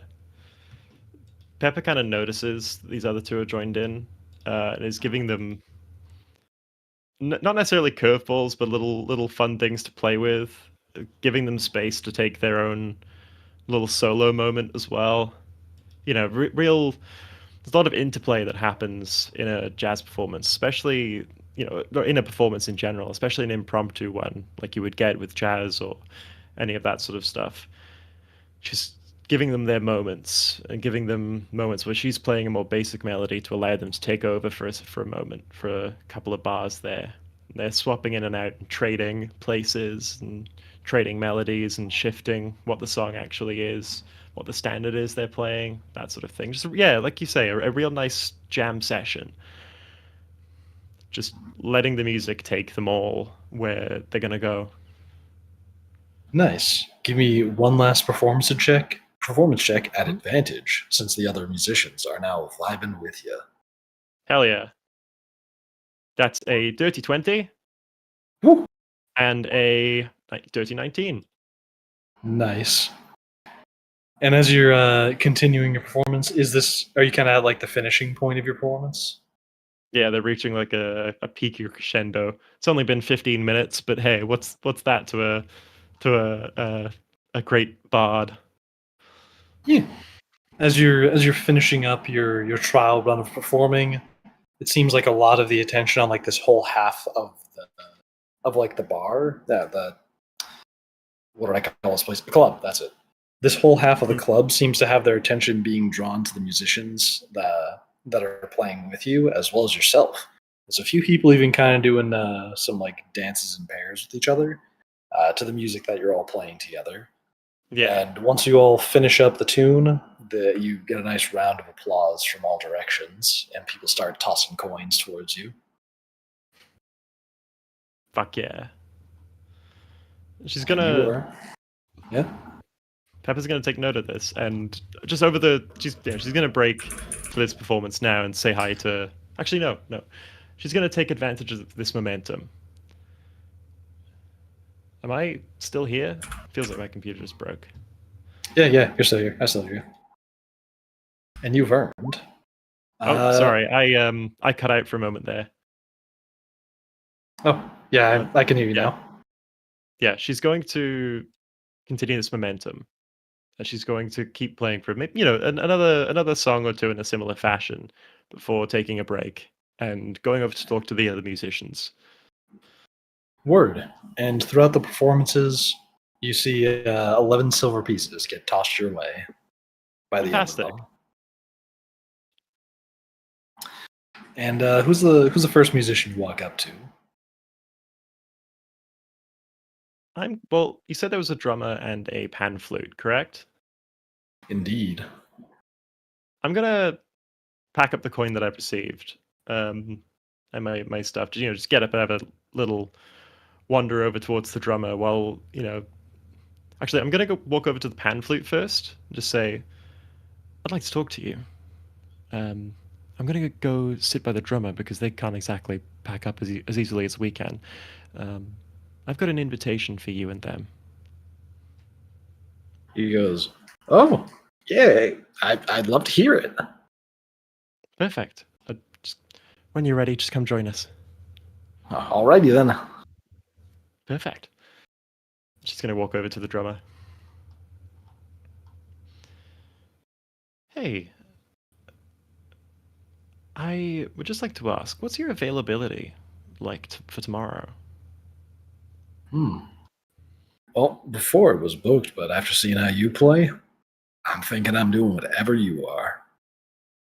I can't guarantee you'll get much money for it, but if you'd like, we're doing a little bit of a party tomorrow. A little public event. I'm going to be performing there anyway. I'd love to have you there once again. Yeah, I'll absolutely be down for that. IRL. I think I just heard something just like break in my apartment. Quick 10 seconds, I'm gonna go check outside my door. Fair. Okay. The cat just broke everything. Just took its arm, went into the glass cabinet, and just shoom. Sorry about that. Coffee bean got away from me for a second. Yeah, sorry guys. I didn't mean to haunt Makeshift's apartment again. Yeah, it's a 50-50 if it was Coffee Bean on you, honestly. God, Like, what if it is lost actually sight of her. something? I've I know we returned. just had him come back, but like, what if we were all like joking about what it was and it was actually something? I was about to say, hey, if somebody's breaking into my apartment, the right to go to Briar if I am no longer with us in a few minutes. Oh, yes! Oh, But yeah, Watch live on stream as a man gets brutally gets murdered. brutally murdered. Watch now. Jesus. I didn't mute, so it would have been recorded. Oh, All-star! Anyway, lost yeah, media type shit. I didn't see anything falling on the ground, so I guess the cats didn't knock anything over. I guess that was just a neighbor of mine. But that sounded like somebody trying to forcefully open the door, and like the flimsy chain lock on it like prevented it. Oh, I don't know. I have headsets on, so it might have just been a different apartment dropping something. Possibly. Back to it, baby. Anyway, so yeah, you're talking to that drummer. I'm gonna chuck him because I got 11 silver. I'm gonna give him 3, and I'm gonna give the flautist 3 as well. The pan flute 3. You do that.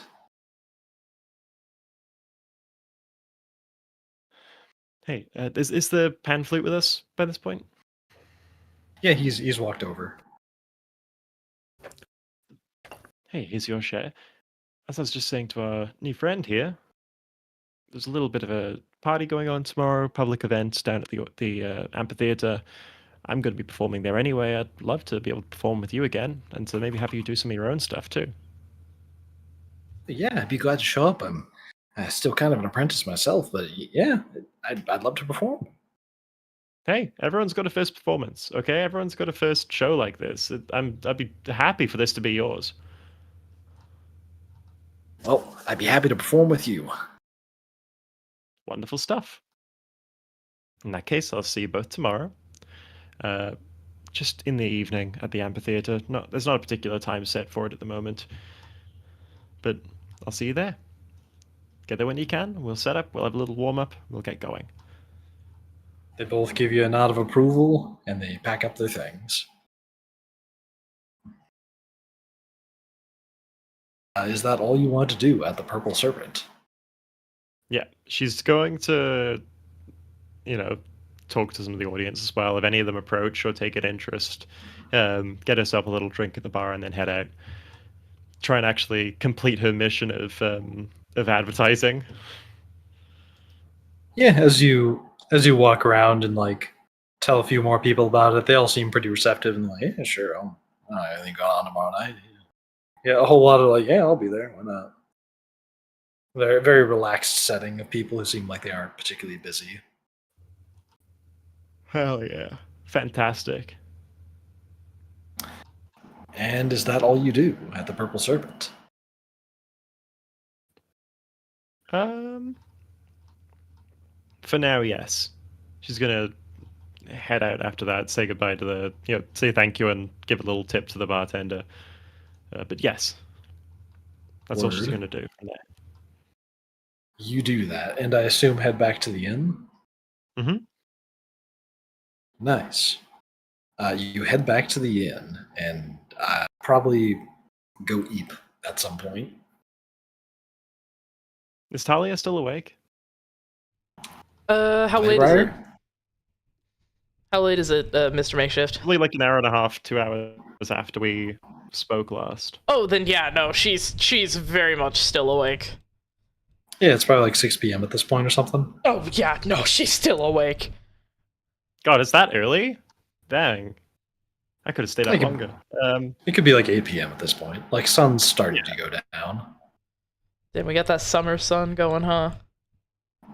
Oh, hell yeah. That means, Oh, sorry. Oh, no, that's okay. That would mean that Sharms is on his way back home. If the sun is starting to go down. That was all. So he's making his way back home. Making my way downtown with my bitch. And I'm homebound. Anyway, yeah, she's still awake. So, the fuck do you want? Hey, Talia, are you still awake? Are you like knocking on are you in the same room as she is? Like where She's you... on the door. Talia kind of like looks up, walks over to the door, opens it. I was wondering if we could have that private conversation now. She kind of looks a bit nervous, but steps aside and lets you in. Hey, there was a series of favors that your mother asked me to do before she died. And I've done most of those. I gave you that letter to tell you what she'd been doing, and yeah, I was gonna go find you, and yeah. I've been thinking lately. May I ask you to do something similar for me? Deliver a letter? I'll have to write it, but yeah, you could. There's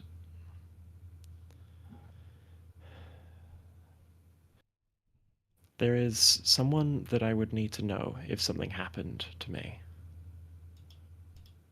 I won't be able to tell them myself, of course, if something did happen, but even now I can't tell them what's going on with me currently.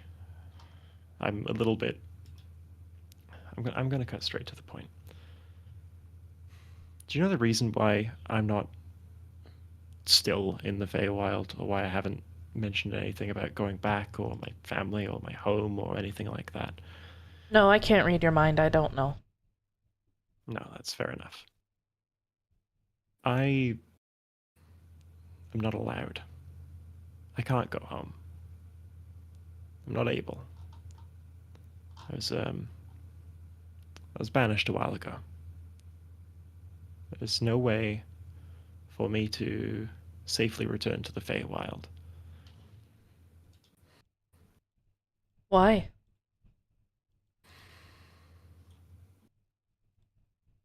I don't quite know, to be honest. There were a lot of things said at the time, but I kind of... Sometimes when people are accusing you of a lot of things that you didn't do, you just space out. You just lose track of reality, and you're not present. There are many things said about me, too many to refute, too many that weren't true, and I know that to the people who matter, they know that I'm not the person that I was accused of being, that I was framed or whatever, however you'd put it. But there is someone I would need you to tell if something happened to me, someone who lives in the Feywild. Okay. My sibling. The only family I've really got left. Yeah, aside from present company, of course.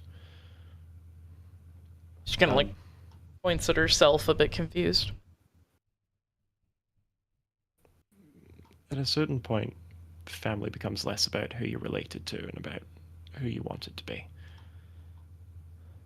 But this person's both.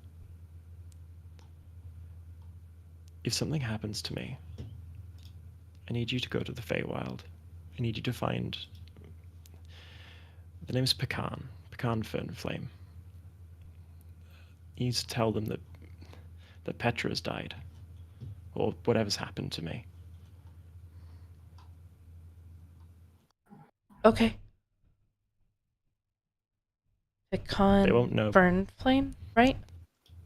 They won't know who Pepper is, but they will recognize Petra. Petra. Okay. I can try. I've never been to the Feywild before, so I might have to ask for some help, but That's okay. hopefully it doesn't come to that. Hopefully it doesn't come to that. Hopefully I get to go back myself at some point. And I hate to put this on you as a 14-year-old, or but I need to tell someone, and John is John, and Charms is Charms, and you're you. and I can trust you. She kind of like looks at her hands for a minute, like she's fiddling with her fingers, and then she just kind of smiles, like, "Oh, that's cool. She trusts me. All right." And I know that if you're not able to do it yourself, you'll find someone who can. I'll try to do it myself. I don't like agreeing to things and then not seeing them through. Thank you. Alrighty. Cool. Thank you. If we're on the topic of serious things, can I ask you something about my mom? Yes. Whatever you want to ask, please. When the god of death showed up and gave me Maya and told me about it, he said that my soul was no longer under his protection. And I thought maybe that letter that you gave me would explain it, but it doesn't. Do you know what my mom did with the god of death? If I had to guess, from what little I do now, the deal that she struck probably was her doing what she did, which you heard about in the letter, the killings and such like that. The what?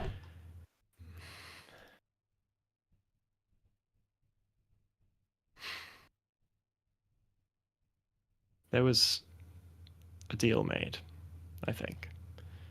Not the killings, sorry. Your mother struck a deal with the god of death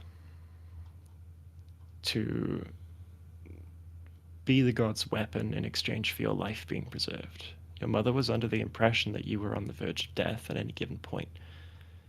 I guess what that meant in exchange for that god was that when you weren't under threat of disease, it would save you from any other form of death threat as well. Your mother was held in a very tight grip by this god and forced to do things that she was deeply ashamed of, including murder. Talia's eyes go a bit wide. And you can see just a bunch of conflicting emotions kind of just flash over her face. She's confused and then angry and then scared and then angry again. And Pepper drops to her knees and holds Talia's hands. She didn't do these things from a desire to do them. She was forced to. I need to emphasize that. She didn't choose to do these things.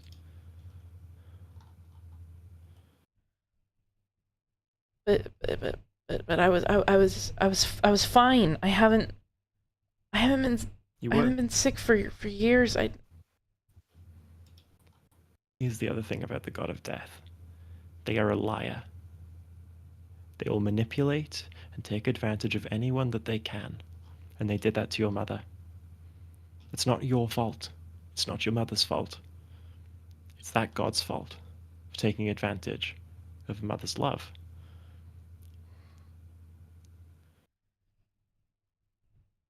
She kind of swallows hard and looks at Maya out of the corner of her eye, and the dragon's kind of sitting on the edge of the bed in the room, just watching, not in any malicious way. It's just a curious animal just watching. She kind of eyes Maya out of the corner of her eye.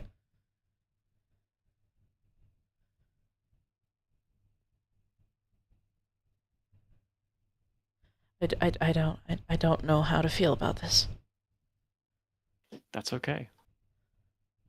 Listen to me, Talia. There is no proper way to process this. That is a lot for someone to know. And if I'd realized that you didn't know these things already, I probably would have tried to find a better way of breaking it to you, but there is no way there's no one way to deal with this. There is no one way to feel about this. These conflicting emotions are the most normal things in the world to feel right now. But whatever happens, whatever you need any help with, if you have any questions, or if you need comfort or reassurance or whatever, just ask for it, please. I will do my best.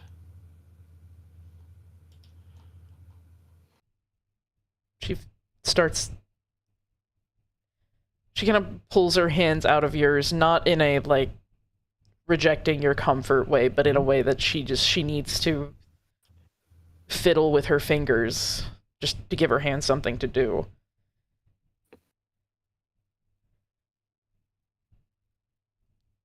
I don't know what I need or want right now. And she swallows hard. I think I need to eat something and then go to sleep. And then maybe things will make sense when I am rested and not slightly overwhelmed. Okay. Do you want some time alone? No. Did you want me to drag a mattress in here? Mm-hmm. Okay. I'm gonna go drag that mattress in here. You hang tight, okay? Okay. You are safe, okay? I'll make sure of it. Mm-hmm. She's gonna pop back out, go to her room where she grabbed her stuff, grab her equipment, her kit, all that business, and start dragging this mattress down the hall back to Talia's room. Sorry, the image of a barely 3-foot-tall fairy dragging a mattress is quite amusing. She's doing the thing where she's like using the angles of the bed and the wall and stuff like that to get it on its side and like use the wall to support it as she goes. You know how you move a mattress through a house you've just moved into? Like that. Mm-hmm. Yeah, actually, I do know that feeling. I'm not even gonna ask Little John for help. Lol. This is a private affair. Fair enough. I'll remain in silence. Speaking of it being a private affair, Oh no. Charms and Little John, can you give me perception checks to see if you overhear the details of this conversation? Oof. I feel like more I will hear the couch grinding against the... Oh, whoa. Definitely hear the couch, the mattress. But yeah. Charms, actually both of you were just able to hear that Talia was just upset about something, and she probably heard about what her mom was up to. But you couldn't catch the details that Pepper was saying at the start. You probably definitely heard the what, because she was not quiet about that part. Yep, exactly. Would I have enough, like, just raw details about Mom to make the connection, like, oh, she got that news? Yeah, I mean, you literally helped with her murdering some innocent woman. Okay, good. That's enough. You were there. You know, Yeah, she was gonna die perfect. anyway, so... That's all Charms needs. Thank. Word. But, unless we go downstairs into, like, the main part of the inn to eat, Talia's not gonna come out of her room till after sleeping, because she's not doing too hot. Oh no. At some point, she's not exactly sure what to do, but she's gonna show Pepper the letter that Mullen gave her. Let me see if I can find it real quick. I know I pinned it somewhere. It's either in producer chat or it's in our DMs. It's not in our DMs. Well, maybe it is. Yes, it is. Haha. There we go. I'm gonna send that to you, Socks.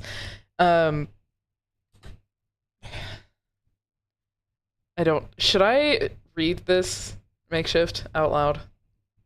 The thing in our DM? Yeah, the letter that here, I'll send it to you again. The letter that that Malin gave her. Yeah, if you think that Talia would read it to herself now, you could do that. No, she's read it. That's the thing. She read it immediately at the coffee shop. Like she, what's her name? Pepper handed it to her. She opened it, read it, and just went, okay, cool, I have this information now. Resurrection spell! Y'all are gonna help me! But now she's actually sitting down and processing everything in the letter, and, now that Pepper has told her what Malin was up to, she'll reread it again and then show it to Pepper as well, so that Pepper knows. So that they're both on the same page. Yeah. You could, reading it would probably make sense just for the audience, but also you can, if you think that Talia would do that with Pepper. Yeah, she would. Do it. Okay, I guess I'm reading this in Malin's voice. I was gonna say, are you reading it in Malin's voice? Yeah, sure, I'll read it in Malin's voice. If I don't laugh myself out of it, hold on. My dearest Talia. If you are reading this, I am sorry to say, but I am dead. I couldn't make my way back to you. I am so sorry, my Dochinka. Know that I do not want to leave you. I want to be by your side, watching you grow into a beautiful and amazing young lady, but I cannot. I want you to know how proud I am of you. You are the very best of me. You are going to do such amazing things I cannot even dream of. I know this. I promise when we meet again, I will listen to your tales with bated breath. I love you so much, Talia. Never forget that. The person who gave you this should also give you my personal effects. But there is a secret pouch hidden beneath the broken floorboard in our bedroom. Before you move the floorboard, recite your true name 3 times. Then you should be able to grab it. Use the money to better yourself. Join a university, study to your heart's content, use your brilliant mind to do some good. I cannot wait to see who you become. I love you. Mama.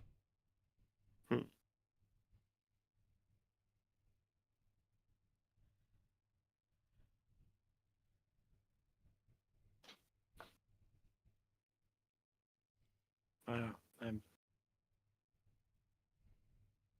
I didn't know what she'd contained in there. I guess I assumed a lot more.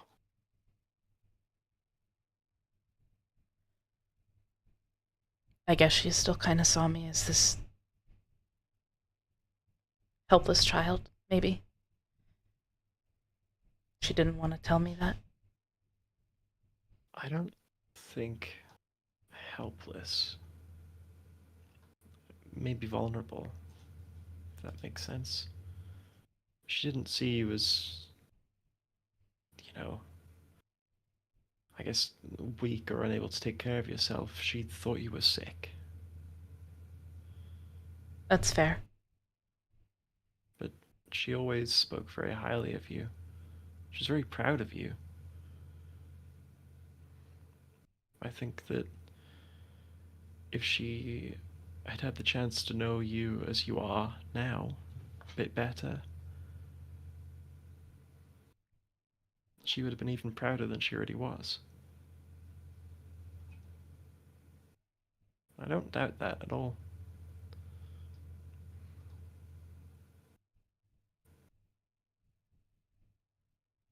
Thanks. We are gonna bring her back. I know. I'm not gonna stop until I do.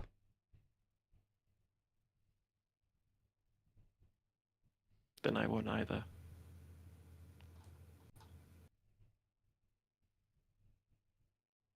That's all I got.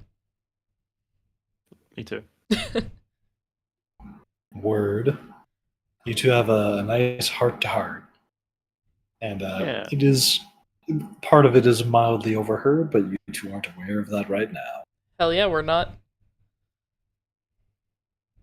And so, is there anything else you all want to do or interact with before you go big EP?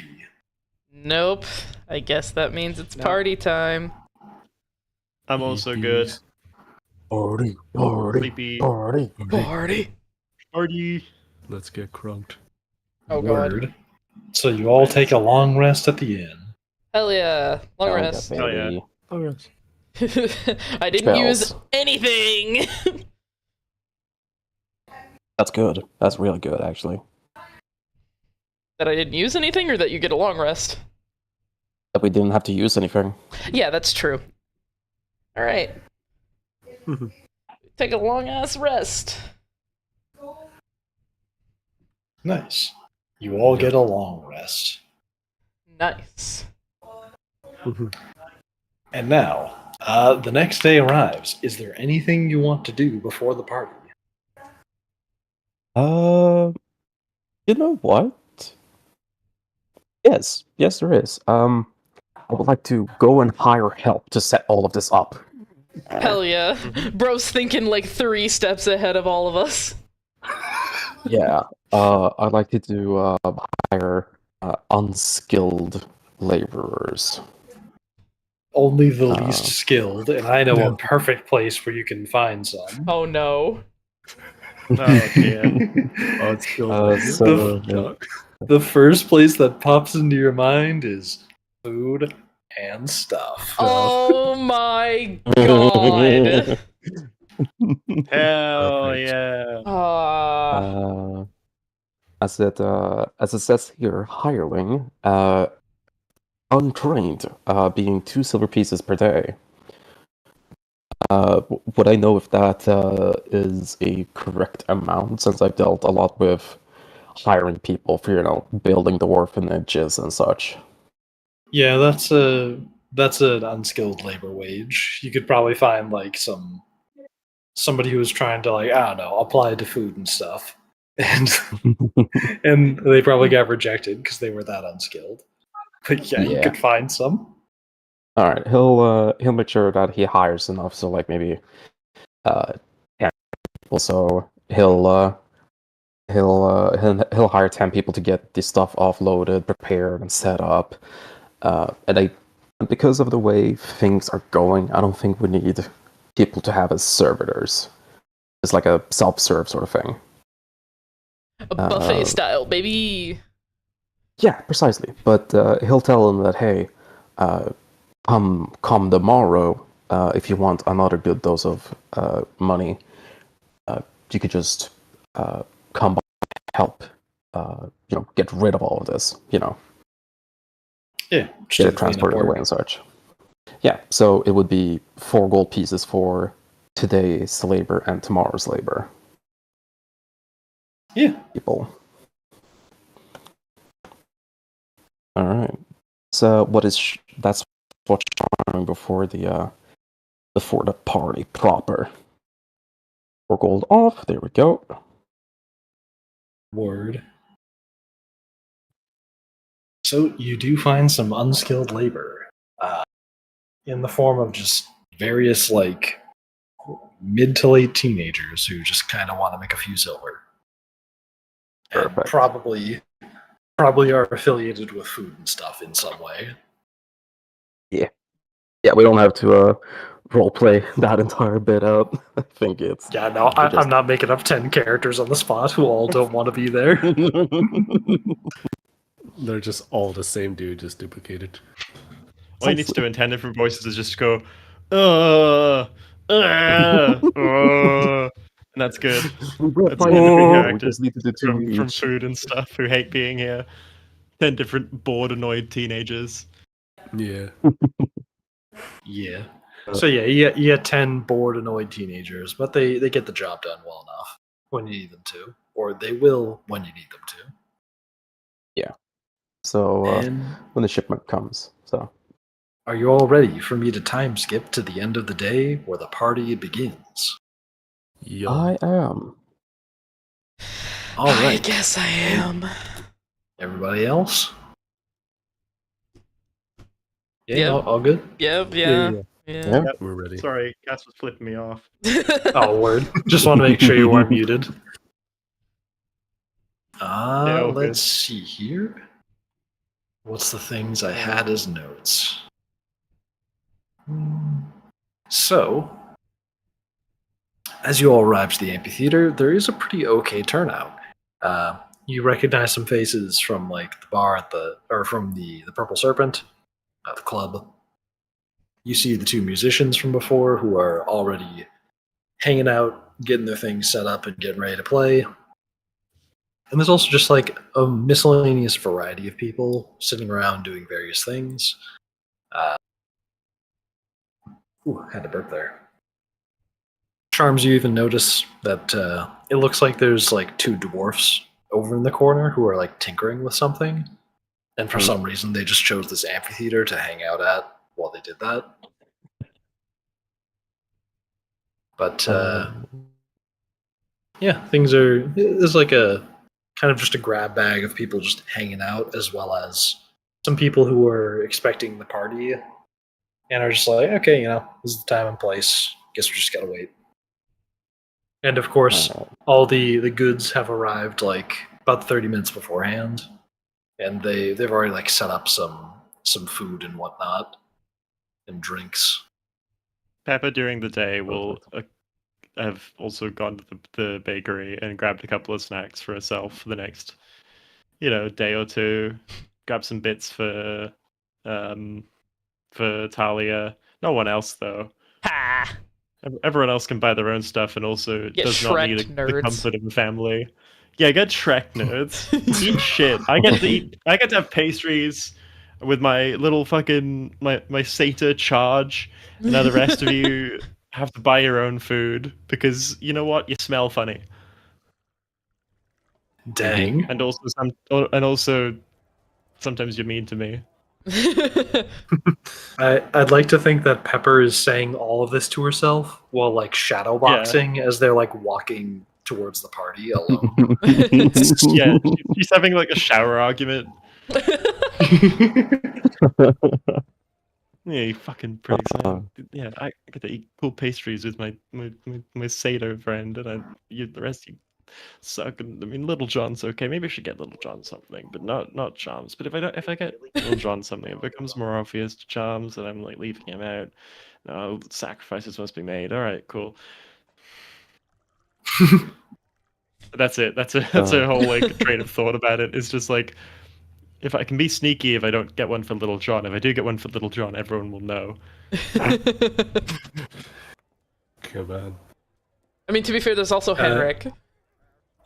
There is also Henrik. I've forgotten about Henrik. Pepper has forgotten about Henrik. He's such a nerd, we all forget about Henrik. Where's he been the last day? I don't know. Yeah, he's just been in his studying. Room, reading Yeah, like so- a nerd. He has also arrived, and Laverton has come in tow to. Oh yeah, the other one. They've To be both fair, just been she's never hanging around. out. See, Yeah. and now it's much more obvious that it's just me getting it for one other person, and that's Good. okay. Now it's less socially acceptable because there are more people being left out than there are being left in. Good.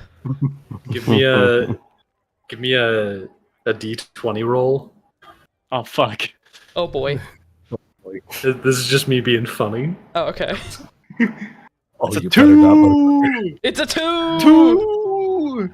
2! Nice. You successfully land psychic damage on your imagination of charms. The Hooray! imaginary form of charms gets psychic damage. Enjoy. The real Charms gets like a minor little like Sneeze. thought in the back of his mind, just like does Pepper not like me? No, that can't be true. That's anxiety. And he moves on to this day. No, it probably just goes. Even more reason. Pepper, I get a feeling that Pepper hates me more. Charms, Yeah, true. Charms, give me a Constitution saving throw. Sure. DC 15. Oh god. What? You'll see. Oh, okay. Oh, You sneeze lightly. no. Someone's talking shit. A little bit of lightning shoots out of his nostrils. Like a light little like crack of thunder, just. Choo. But if nothing is going to happen for like the first 30 minutes of the party, well, okay, so let me restate that. During the first 30 minutes of the party, Sharms is gonna ritual cast and keep an eye out for Olimir. But after that, he's going to approach Talia. Talia is currently... Oh god, where would she be? She would definitely not be near the alcohol, nor will she be near any, like... She won't be near the musicians, because it's too loud. And So if they edge, hit a yeah. node, she's gonna, like, flinch. She's probably sitting either at the top of the bleachers or underneath. Let me flip a coin. Let's see how overstimulated she is at this point. Heads is underneath. That's tails. Okay, so she's sitting at the top of the, like, seats in the amphitheater, and she's just, like, Maya's curled up next to her, and she is reading through the dragon book again, because, why the fuck not? Great. Yeah. After 30 minutes, he'll come by and sit next to her. She'll, like, look at you out of the corner of her eye, look up, and look back down at the book. He gives you a nod as you look at him. I didn't mean to pry, but I overheard you had a conversation with, I assume to be Pepper, last night. Let me roll something real quick. Okay. She gets a little nervous, but she does a good job hiding it, because her initial thought is, oh shit, he heard that my mom killed people, he's gonna, like, report it. And she kind of looks at him out of the corner of her eye. Little slight flash of, oh shit, before she's able to compose herself. Don't worry. I wish to ask what it is specifically you talked about. While I might not have made it clear beforehand, Malin trusts me quite a bit. I'm gonna guess you told her that Malin trusted you, because it cut out just a little bit. Yeah, that's Okay. yeah. Okay. She trusted me quite a bit. Quite a bit, okay. Can I roll to see if he's lying? Because, well, I know he's not. Talia doesn't. Yeah, tell me. Makeshift. Makeshift is currently muted. Oh, I was just muted because I have a fan. Point at me. Okay. One more time. You're saying I would like to roll to see if he's lying. Yeah, you can roll against his deception. Well, he's not. That's the thing. Oh, then just roll insight. Yeah. Okay. Oh, what? Well, I can't tell shit. He seems to be honest, like very honest. It's a good thing that Briar knows he's not lying, because she can't fucking tell. Yeah, no, if he's being honest, and she kind of, her shoulders kind of relax a bit. Pepper told me what my mom was doing with the god of death, and why he showed up. and he's going to switch to Draconic, then perhaps we switch language, so we might have a bit more privacy. She'll also switch to Draconic, and it's like listening to a Southerner try to speak, like, any European language without forcing an accent. Like, she knows it. She knows the words. She's got the correct inflection. It just sounds a little weird. Hola, ¿cómo estás? Yeah, kind of like that. A little bit like that. Not entirely. Hold on. I need to. Oh no. Fish. Never mind. Not a single hair out of place on... There's not a single scale out of place on charms. Oh, thank God she doesn't. She doesn't know if she's talking like shit.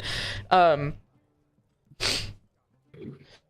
the last time I thought Draconic was going to be in private, it turns out everybody spoke it. Yes, quite the unfortunate selection, but Draconic is not that well known. Quite the abnormality our group is. That's fair. But yes, Malin told me as well her deal with death.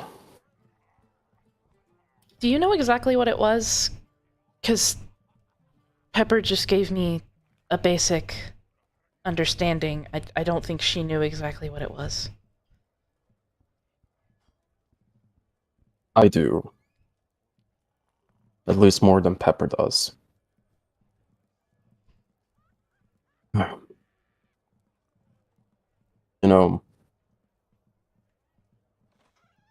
when she told me about you, and she said that when you got sick, she would have given anything to have you run around.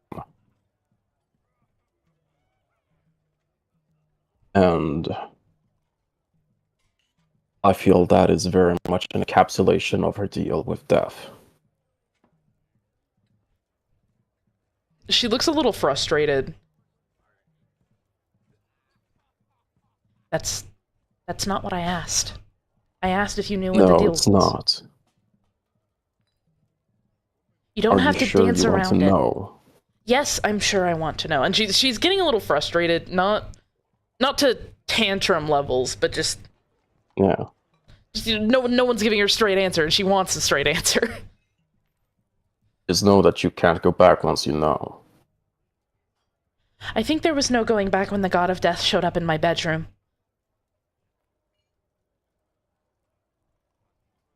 Well, your mother.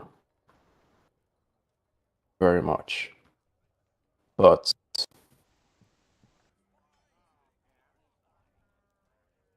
she was also a murderer.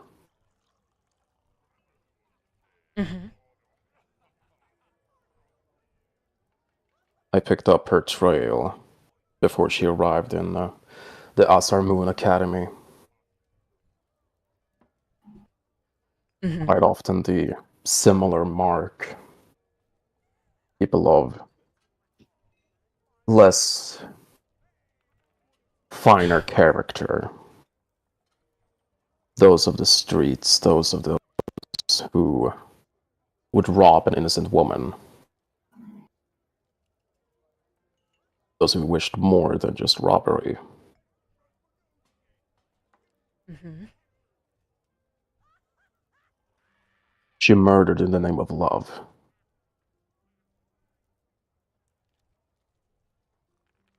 Well, it was very much true. The way she spoke about you. She recalled how you would spend hours together in the garden.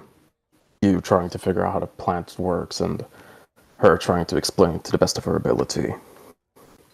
How the kind of sweets that you like are only that of the warm variety.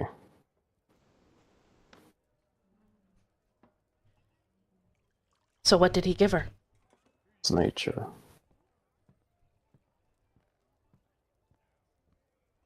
Sorry, say that again? So what did he give her? She killed. And then what?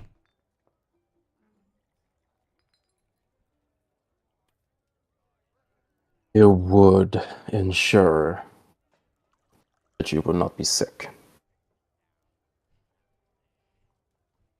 There was a wave of illness sweeping the countryside around the same time. I know. I remember that part. And that's why she traveled. Quickly, remind me the hometown name again? Marin's Eve. Marin's Eve, okay. Mm-hmm.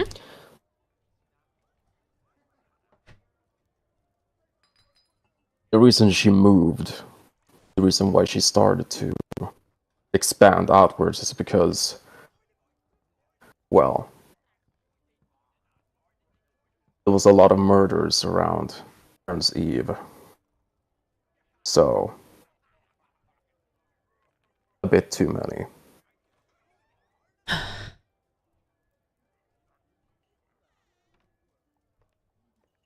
She was convinced that if she did not murder one person every month, your life would be gone. So he never told her I got better then? So he's a liar? No, he did not. He was still profiting off of her deal and her ignorance. For no fault of her own.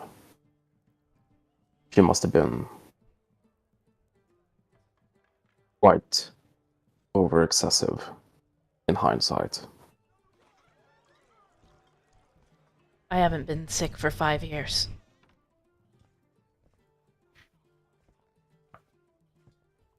As I said, it's an unfortunate situation.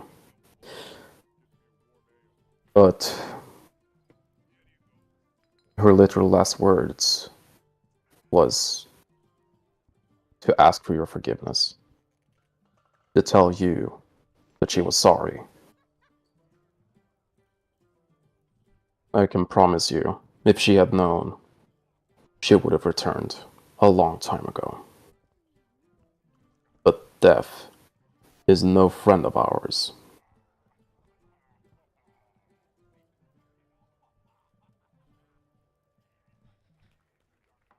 Well, then it only makes sense to use the resurrection spell and spit in his face. Figuratively, of course. I don't think I can spit in his face. He's very tall. Well, her revival would be quite the middle finger to him. Exactly. That's why I'm gonna do it. And we'll be right here alongside you. Thank you. Of course. I also wish to see Malin return. It was special to me. She kind of looks at him, looks him up and down, raises an eyebrow.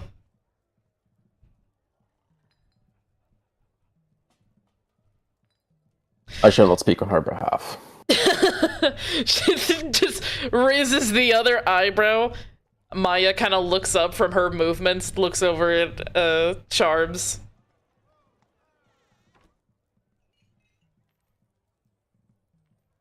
You speak in poetry a lot, you know that?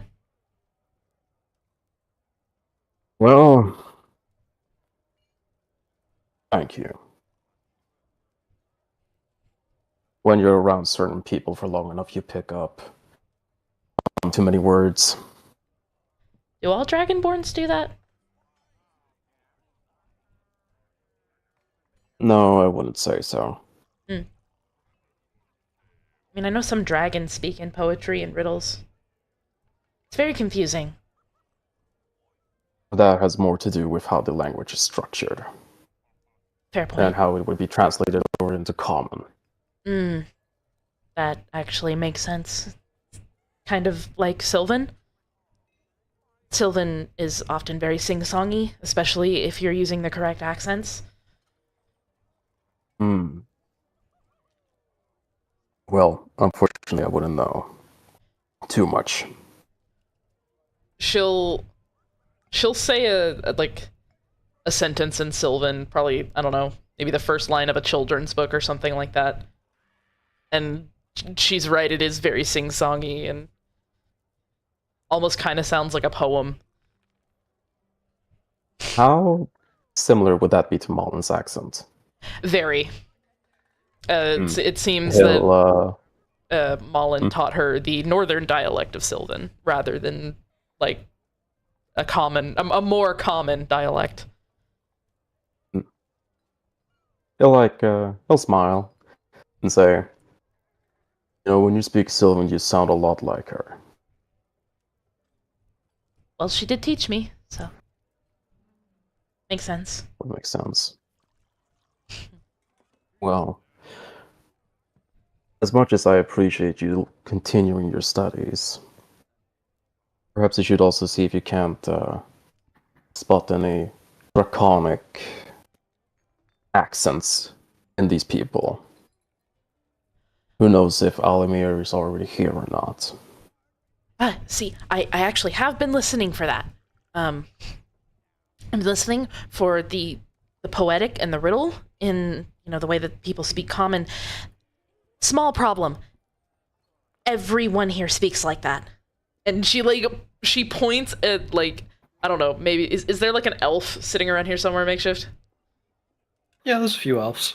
And she points at the elf, and she's, like, blatantly pointing. Like, clearly this child never learned that pointing is rude.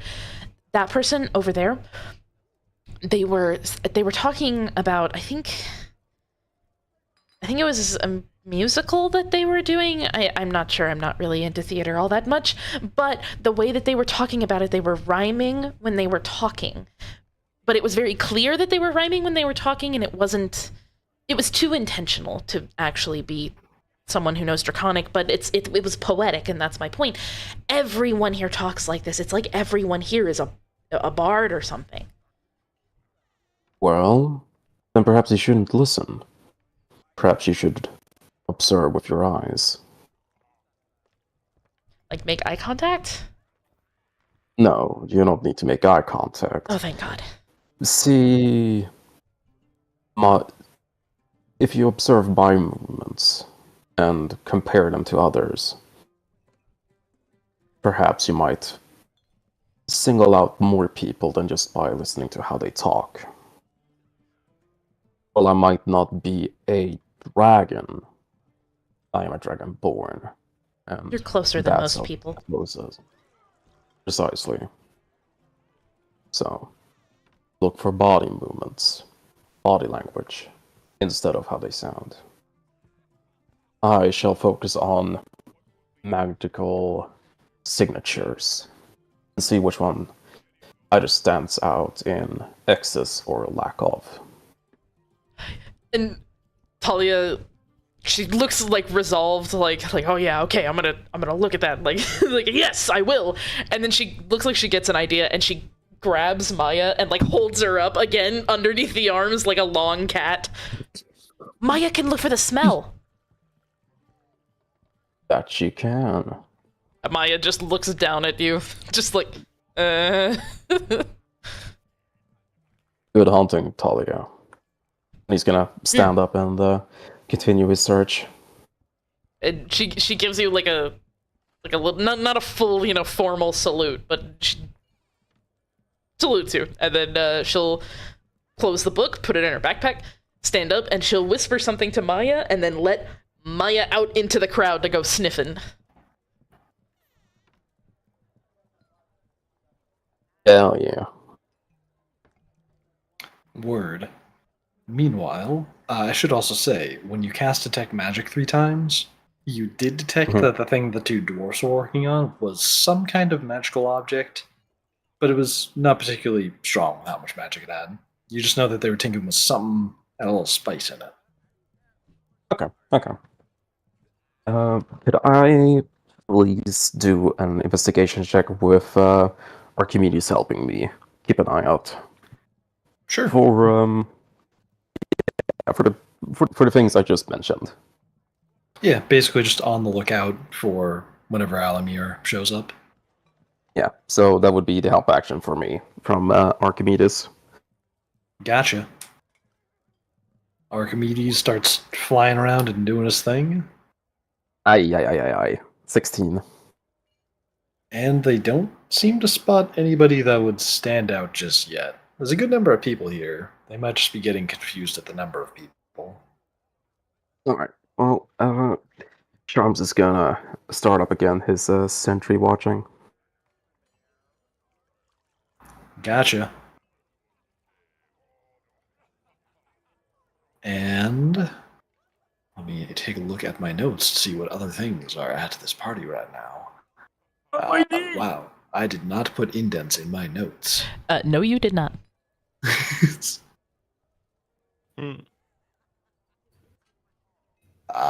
There is. You also see around in the party, aside from those two dwarfs who are just sitting around. You all notice this, by the way. You notice the stage just has like two people just kind of like hanging out, kind of dancing together. Not too well. They just seem to be like goofing around a bit, and their friends are like watching them. And on like the far side of the stage, on the opposite end, there's just like three more people just kind of like hanging out and chatting with each other as they like eat some snacks that were given to them or that were just out and about. And there is also one particularly muscular looking dude just kind of like chatting up some people. It really stands out just how like oddly muscular this one guy is. He must be a bodybuilder who just felt like hanging out here today. But he's chatting with some people. He's having some wine. Oh yeah. Can I roll for Maya's little sniffing adventure? Sure. Hell yeah. What are they sniffing out? They're trying to sniff for another draconic person that isn't Charms. Yeah. They do. It's not like ozone. A sniffing and a snorfing. For That dragons, is an 8. Fuck. Oof. As they're Hold on. yeah. Is there nothing in Maya's sheet that would give advantage for any sort of perception checks? Good question. Like keen smell or not keen really, sight? because it's just the Drake companion. Oh, okay. Their stat block is pretty basic until we hit about level 7. Could I convince you for advantage because she's sniffing for dragons and she is a dragon? Sure. Oh hell yeah, let's go. That's even worse, it's a 4. So I'll take the 8. So as Maya starts sniffing around and keeping their nose low to the ground, they're wandering here, they're wandering there, they're not wandering in the correct direction because they end up just like walking over to those dwarves and like sniffing the device they're working on. Mm-hmm. And they just kind of like look back at it and it's like, oh, what do you do? Shoot, no, don't touch that. No, stop. No, get away. No, don't. Bad. Maya like hisses at him, like her tail flicks a bit, and she just like she does a little like swipe at him before skittering off and running back to Talia. You do that. Or Maya does that. Mm-hmm. Well, I mean, yeah, I am both Maya and Talia. Where's Little John right now? Streaky. The voice actor for Little John is currently dealing with dinner stuff. The voice actor for Little John says, "I'm here with food." So. Oh, never mind. So, fuck you. Yeah, I What'd you managed to drag the food in here, so yeah. Word. So, as Little John's probably snacking on some food. That's actually what I was going to say he was doing. He said, like, I'm assuming in the parties you have, like, all the food in, like, a one table. Fruits. I'm going to be that Mostly. kid. Yeah, I'm going to be that kid in, like, the school parties. where You're they gonna hang just out by the stand snacks? by- Yeah. Hell yeah. At some point, Talia will probably join you. Mm-hmm. Just because she's like, yes, Orc-man. I know Orc-man. I can stand next to him. I can stand next. As you're hanging out by the snacks, you're just kind of like occasionally reaching down for a snack. Mm-hmm. As you reach for one, you notice that another hand reaches for the same snack, like right as you do. Mm-hmm. And you hear next to you, probably the source of that hand, goes, "Oh, pardon me." And do you look at them? I look over to them and be like, "Oh no, please, after you. You're reaching first." And they go, "Why, thank you." And they pick up I guess it's like, I don't know, like a croissant or something. And they just like take a I thought they this take was like a real healthy bite of it. Mhm. Who is And this? they're looking up and down at you. This is like the bodybuilder dude who was like standing over with his friends. Oh, no. And he's looking at your arms and he's like, "Say there, friend. You must be lifting like pretty often. How's about we do a little wager?" Hmm? I have a bad feeling about this. No worries. Oh no, I don't say see. that as John. I don't say that as John Cena. Oh, okay. I have a bad feeling about this. Big muscle man, the voice you're giving him. John will go, "Oh, what kind of wager?" Nothing big. Well, except the object. You see that rock over there? And he like points it over his shoulder towards like a decently large rock that's about like Mhm. shin height over by the people he was talking to. Mm-hmm. I was chatting with them, and I was saying, I bet I can absolutely lift this rock, and I'm probably the only person here who can do it. And they were like, "Nah," and I was like, "Yeah." And you know what? I feel like you might be the only person here who could prove me wrong. Well, Do you mind, giving it a shot? well, I do enjoy lifting things. Right? I'll take that challenge. Nice. Yeah. And he just like struts right back over to the rock, and he's like, "Whenever you're ready, friend." John struts his way over to the rock like McGregor. Stands in front of the rock. Yep. You do that? John just plants himself on top of the rock, ready to lift this son of a bitch. He digs his hands down. I'm assuming it's like a nice rounded rock, or is it like a square? It's pretty. It's not like a sphere, but it is a relatively round rock. It should be a bit difficult to get a grip on it, but not impossible. Let me quickly take a look at the different types of checks you can do. Give me give me a like athletics or acrobatics check to like figure out how to place your like feet to get a good grip on this thing. Okay. Which do I? Okay, I want to do athletics. And Gotcha. Boppity boopity. 11. 11.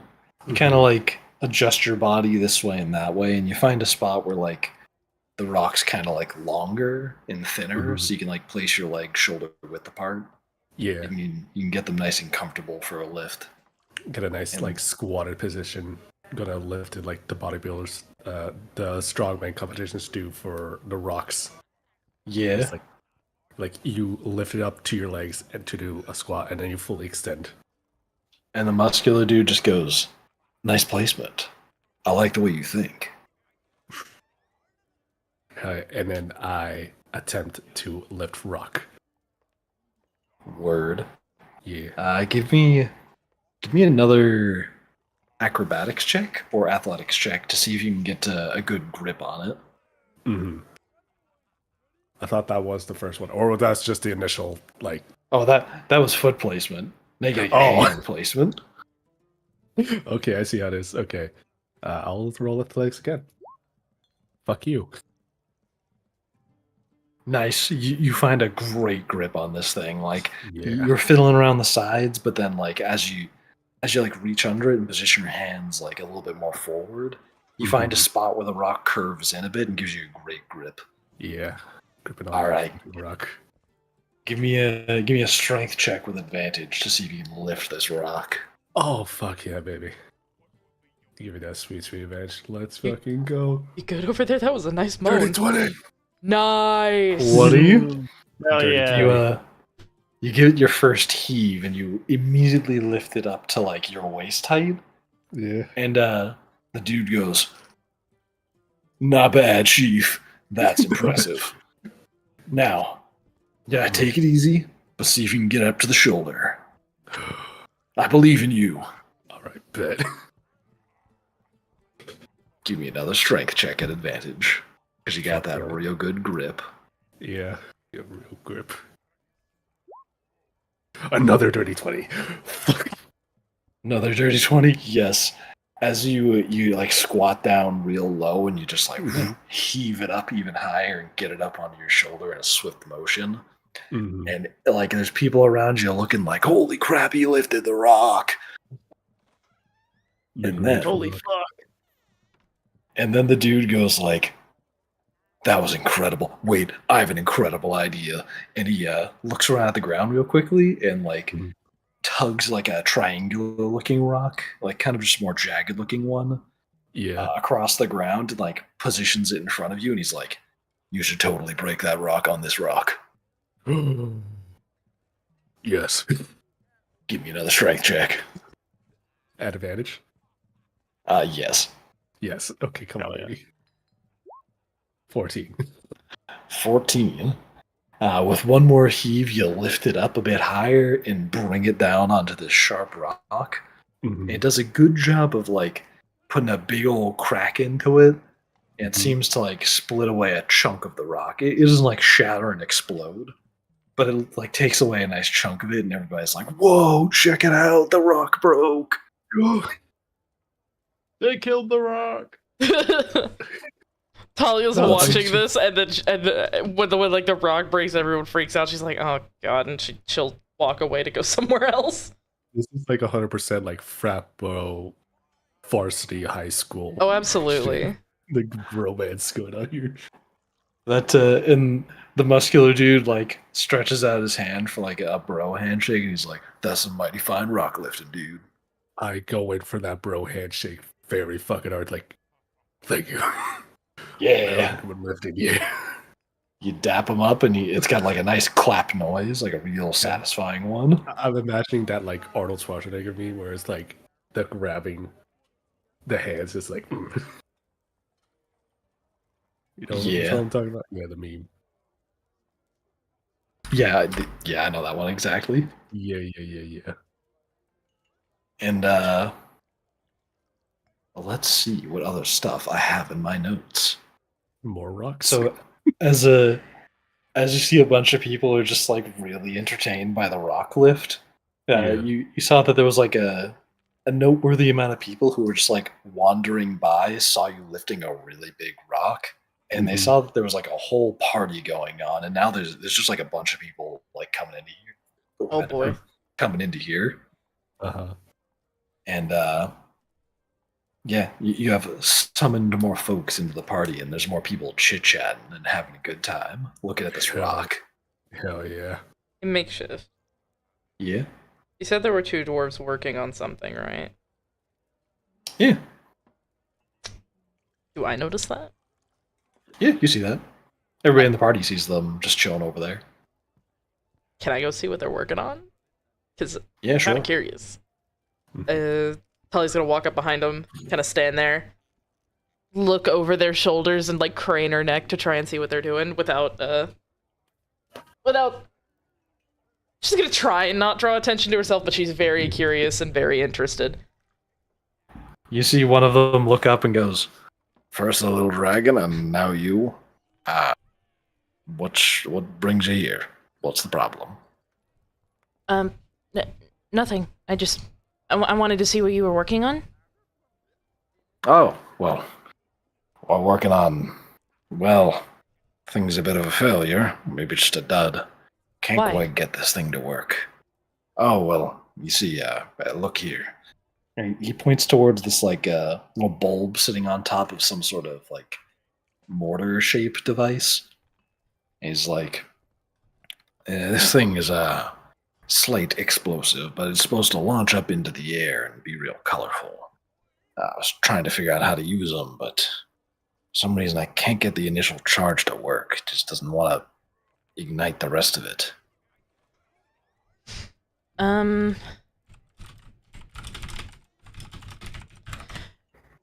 She steps forward and kind of looks over everything.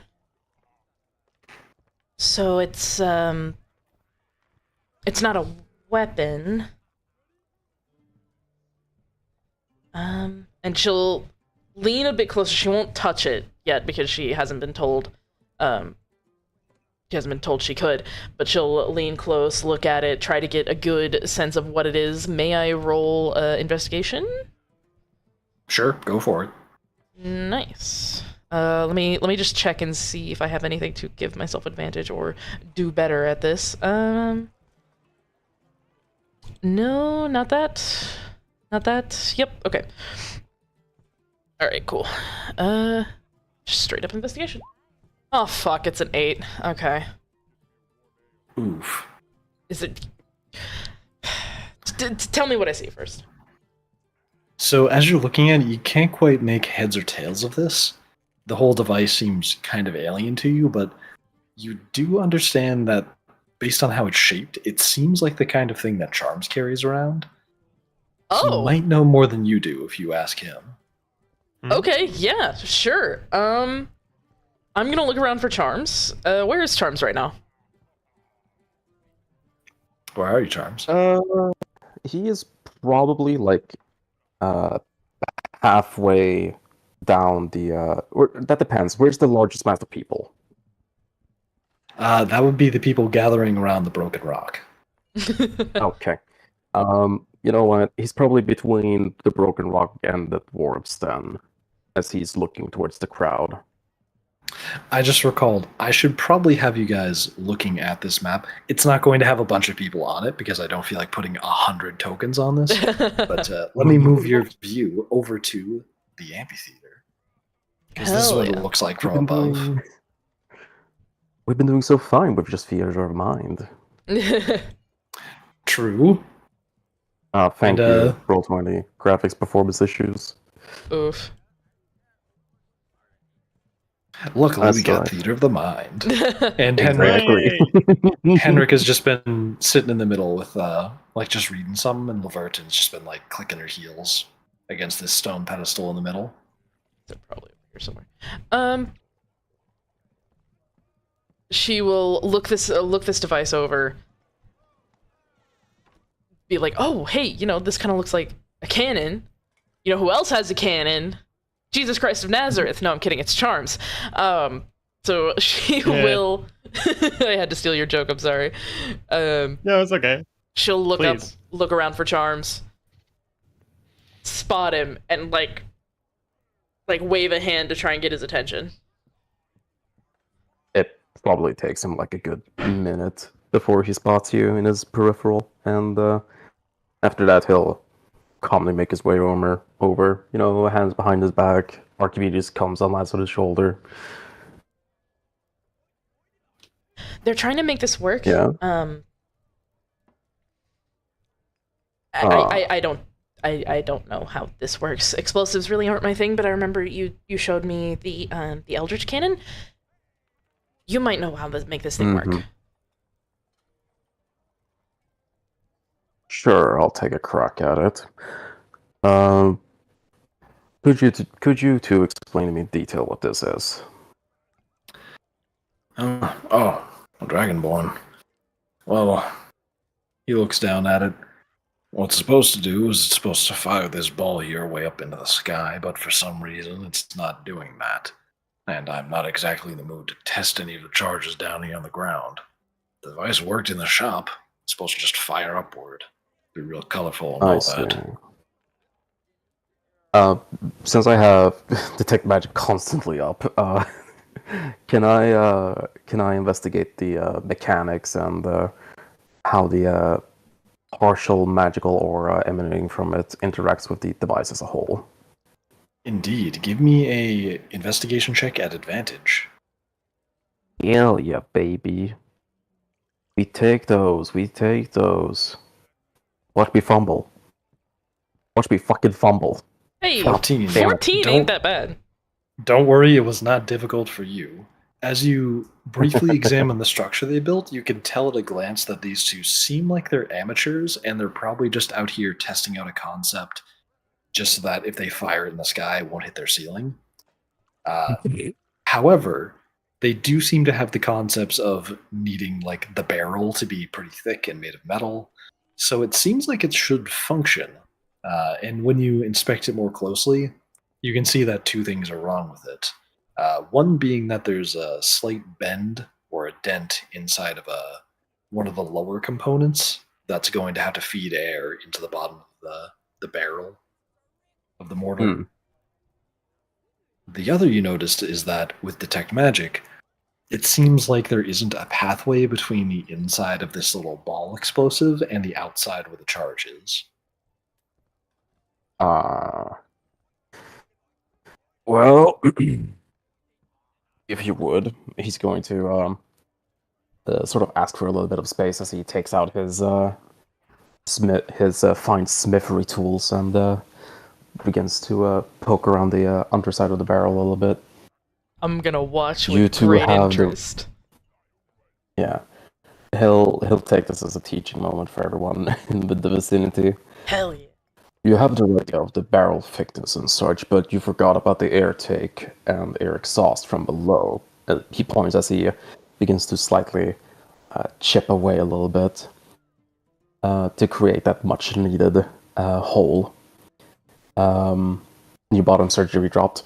Oh my god. And then he'll look to the ball and the charge and say, and unfortunately, these two are not connected and they need to be connected. There's no magical flow between the two of them, acting as the guiding launch signal. And he'll slowly just make the necessary adjustments, make sure that magic flows where it's supposed to. And then gives it one last look over. Then turn to both of them and say, you did the right choice of doing this outside instead of at home under a roof. It's going to hand it back to them. As you're adjusting the device, you just use like some basic hook tool to like bend the lower component into place, and it seems to be in its proper position. However, as you're fixing the actual explosive itself, you know exactly what shape it needs to be. Like, all you had to do is just drill a canal into it. But you get this instinctive feeling almost. Something in your gut tells you to do it a different way. Do you listen to that feeling? Well, Mr. Disco Elysium, what is my gut feeling telling me? It's telling you that instead of cutting it in just a straight line beneath the explosive, to cut sort of like 4 diagonal paths along the sides of the explosive rather than just directly beneath it. Yeah, then he'll give it a second look and he'll follow his gut instinct. He'll do the 4 channels. You do that, adding some new cuts into the interior of the explosive, and it now seems like this might give it kind of a spiral pattern as it's shot. The dwarves look at each other, they look up at you, and they say, oh, right, give it a shot. Yes, this should make quite the interesting pattern now.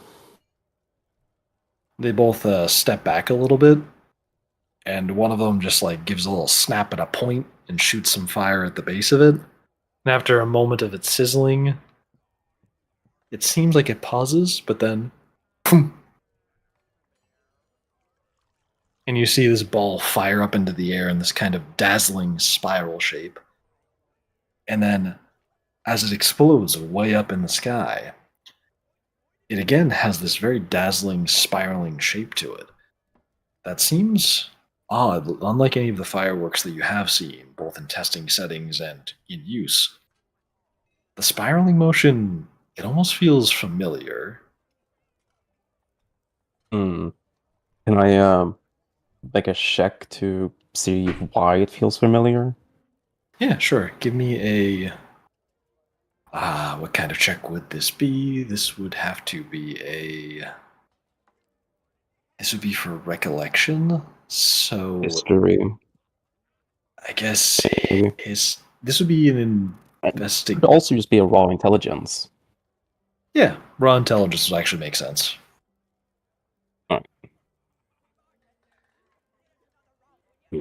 Wow, I'm not rolling tonight. Well, except not those in- 2 nat 20s. Yeah.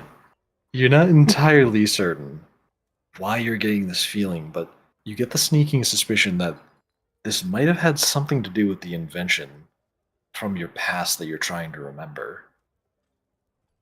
Oh.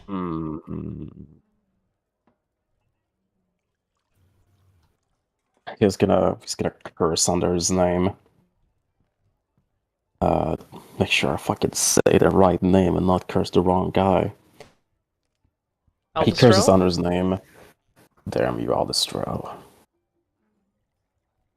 Can I make a perception check to see if I hear that? Sure. Yeah, he's not trying to hide it. Hey, yeah, boy, she heard you. You hear it. She kind of looks at you for a second, takes a mental note to ask about that later. Keeps going.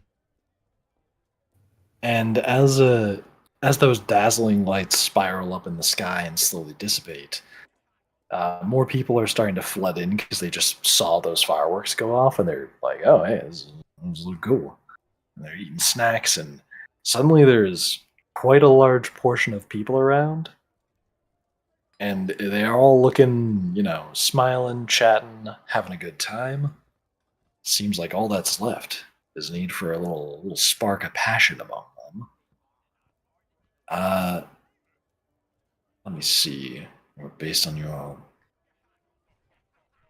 Oh, I have to check Maybe something. some music.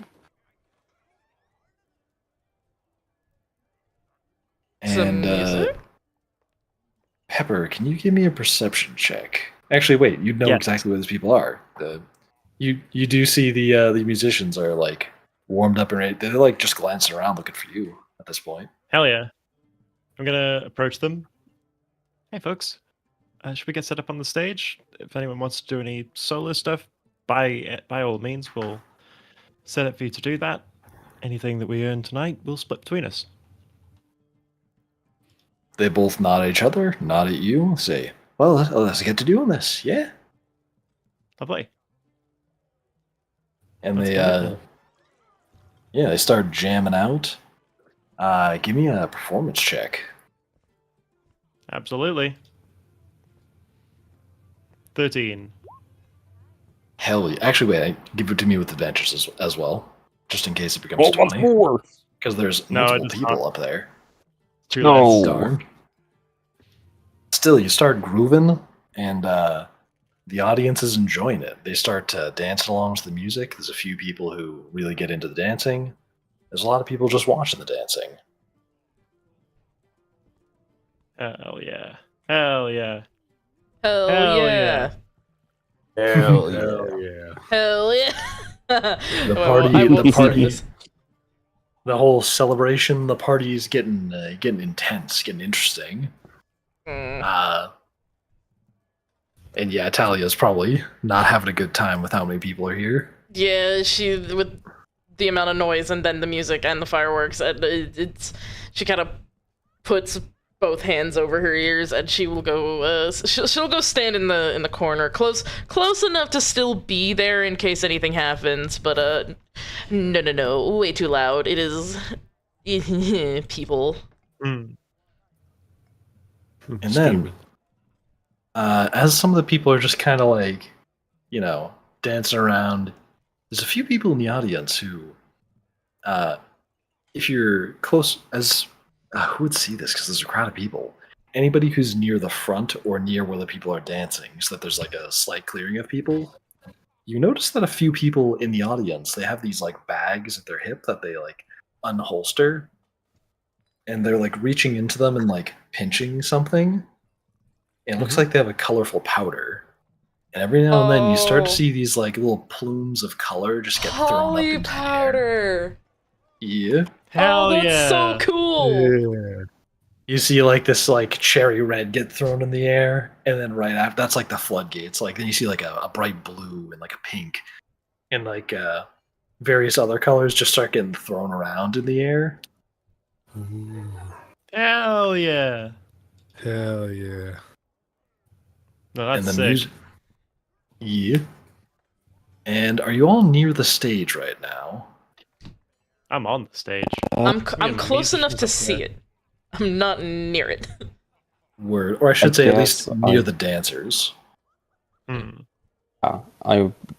Arms wants to really start coming through people.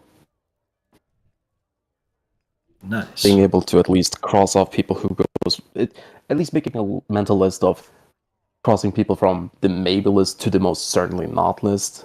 Mm-hmm. And also, this would be the stage. I should probably just Henrik sitting like right here, front row seat still, and people are dancing right here. Wow, my blue color is very hard to see. Let me set that to a nice. There we go. Right, that did not change it. There we go. Right there. That's where most people are dancing right now. Real quick, just a quick thing. Socks does kind of have to go. They've got things they got to do today. So, well, goodbye, Socks. Thanks for being here. You are musicking to your heart's content. We love you, and we'll see you later. Yeah. Love you all. Goodbye. Goodbye. And now, all right. Luckily, their character is now just up on stage performing and keeping a whole audience entertained. Yeah. And as the music is playing, the drums are drumming, the pan flutes are pan fluting. Oh my god. And people are throwing like colored powder this way and that. And it's like getting, it's sort of like it's starting to, like all the color powder is starting to like engulf everything. It's this kind of like almost smoke screen of like color. And to Talia, it's probably a bit obnoxious to be viewing that. Oh yeah, no, she's got her hands clapped over her ears and she's trying to stay away from it all. As cool as it looks, holly powder's a pain to get out of anything, especially white hair and fur. Yeah. And as the dancing gets more intense and more people are joining, suddenly Archimedes catches something within the dancers, who are all currently engulfed in this mirage of color. This like whirlwind of polypowder color. And they start cawing in the air to draw your attention towards the dancers. All right. I'll recall Archimedes and have him point out who it's spotted from his shoulder. Just so easier to find him. Like a handheld GPS. Handheld GPS. Yeah. Oh my god. Archimedes' head is kind of like trying to point in the direction, but the dancers keep moving around in this area. So he's just kind of trying to point in that direction. Yeah, he that's keeps all like looking. For now. Yeah.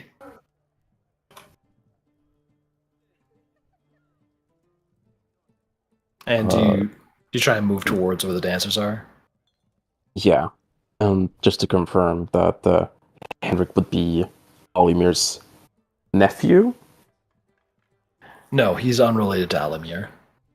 Right, okay. Well, alright. Alright, he'll start to approach. Word. Making your way through this big cloud of color and towards where the dancers are, you're able to find the break in the wall of people who are watching and find the mass of people dancing, but it's hard to make out who's who in there. Until one dancer in particular seems to be taking center stage and the others get a bit tired and walk back towards the edge of the crowd. They're moving, they're grooving, they're going this way and that, they're cha-chaing, they're sliding. And to the beat of the rhythm, you hear a voice start to speak out. And they say quite clearly, as if they're trying to speak to you directly. The way you move has a clear passion, and what's more, a better sense of fashion. And you see arms reach out from the clouds with like all the fingers like splayed out to show their rings, and they shoot back into the clouds as they keep whirling around in a dance. Who could this be? What is this that you see and hear? And like a big cloud of color like sweeps away from the lower half of them to show some nice ass shoes. Who could this be but the one and only? And like they like dramatically swish away a bunch of color to present themselves to you. Alamir. And you see this man who has this nice tanned skin that you haven't seen before. And his hair is braided into these dark colors. And he's looking like he's been working up a sweat dancing, but he's got a big old smile on his face. But he's just some dude who called himself Alamir in a rhyme. Well,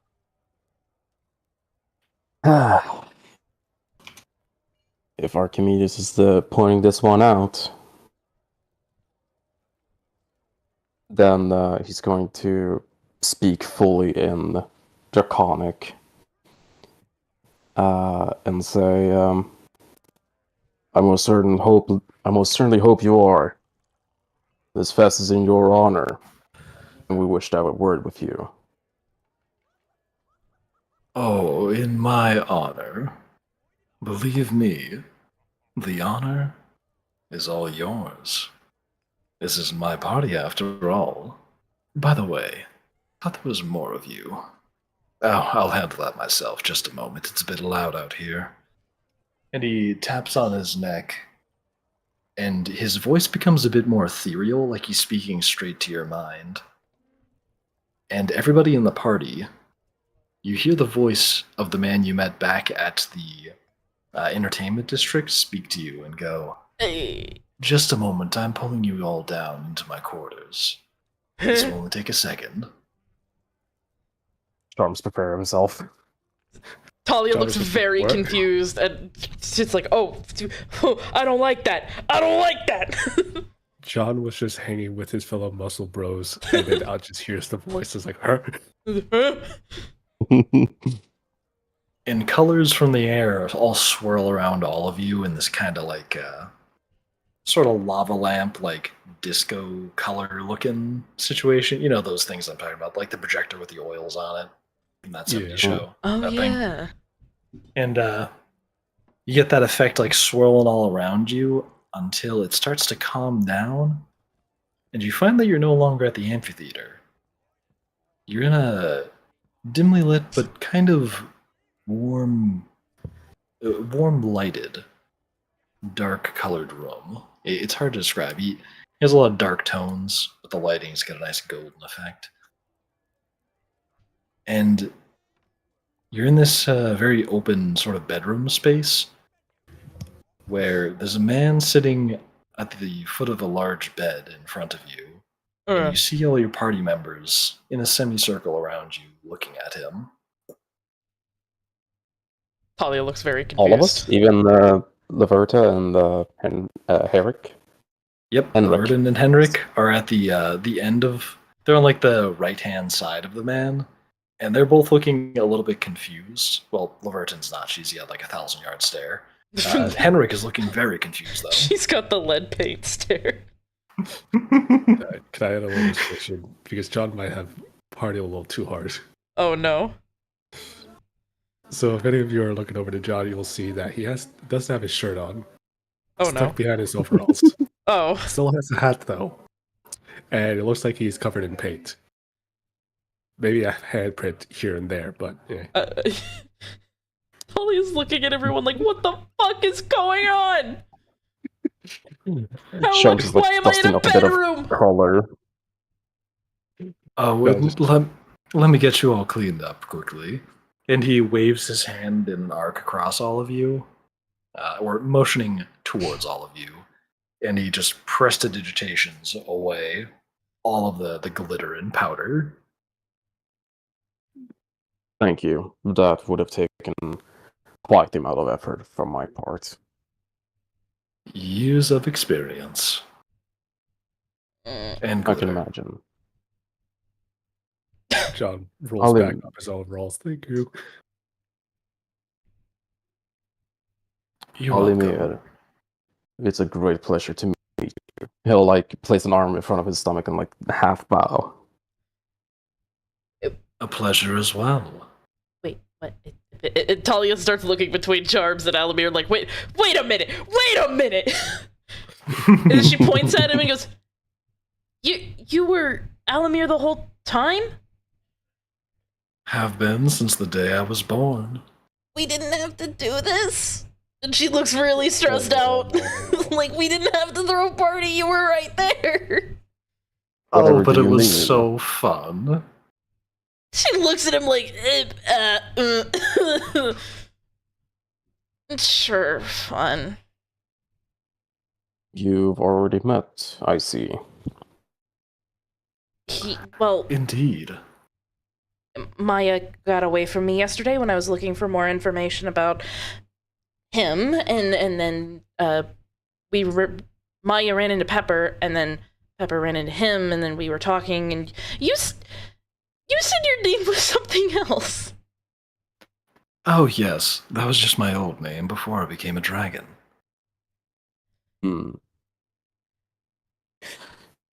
Well, there's a reason why we spent the amount of time and money to set up that party. We wish to have a conversation with you. Indeed. And I would have been a bit disappointed if you thought you could just talk with me without, well, making it worth my while. Ergo, the party. Indeed.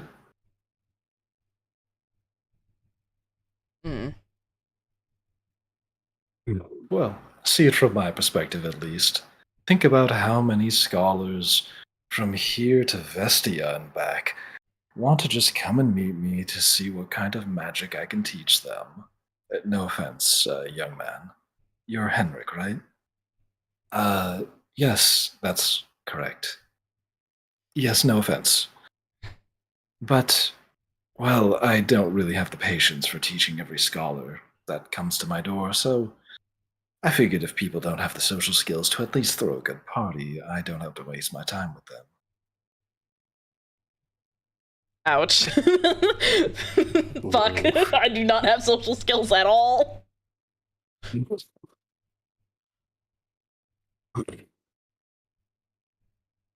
I am unsure how aware of recent events you are, especially those concerning Aldestrel and Alderic and their respective towns.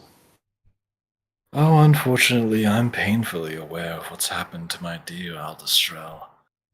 What? Give me a perception check as he says that. Fucking bet. Oh, everybody. Come on. No, an 11! Shit! The overstimulation is too strong. Oh shit. Yeah, baby, 15. Charms, you notice that Henrik makes a little bit of a face, like an uncomfortable face when he says that. But like only for a moment. And he continues and goes, unfortunately, I'm terribly aware of what's happened to my dear Aldestrel. However, if you have any more information that's more contemporary, please let me know. Uh, hmm. Uh, he's gonna look to Okay, I'm gonna be real here, guys. Uh, why the fuck are we here again? we need Alamir to possibly give some insight into the finger bone from death. Okay. And how Henrik might be able to use it. Okay. Well, you'll be happy to know if you're one for chaos and disruption that the very perpetrators who send Aldestrel in such a fuss are the very same ones who made that party for you. We come hoping that you might have some knowledge in relation to two things. There's the bone of death, and hopefully, as we all have been employed to help, that Henrik is able to find a way out of Aldestrel's hoard. With all things intact.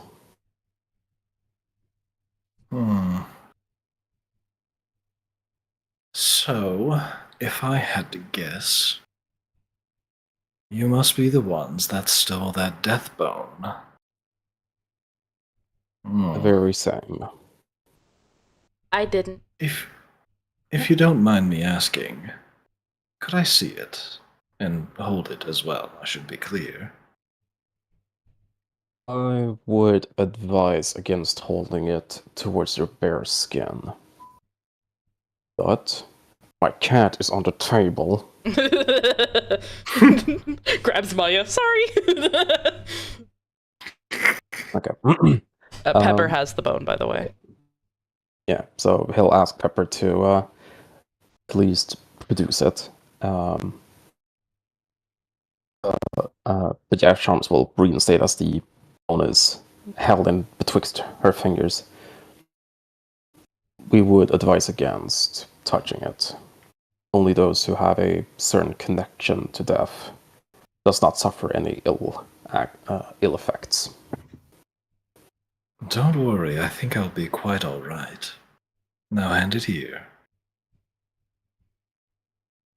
Again, Pepper has the bone, so... Yeah, he was looking at Pepper. Oh, wait, Pepper has Pepper's not here. Whoopsie. Yeah, we'll ask Pepper to hand it over. Gotcha. They're still back performing on the stage. Oh, okay, they're not there. Yeah, they're not here right now. That's a problem, because Pepper has the bone! Well, can we say that Pepper is here? Oh, no, actually, you know what? Well, we would show you the bone, but the one currently in the possession of it is back at the stage performing. Oh, then can you just tell me which bone was it specifically? He'll tell exactly. It was the ring finger first joint, right? Oh, it's one of those. Oh, I thought you were going to bore me with one of his ribs. Well, no. If it's one of the phalanges, then that is a bit more problematic for you, but more useful as well. You see, a lot of the scholars that come and visit me, they're just wizards and the like. They don't really understand the... what's the word the kids are using these days? The vibe that you need to cast certain magic. Death's miracles are...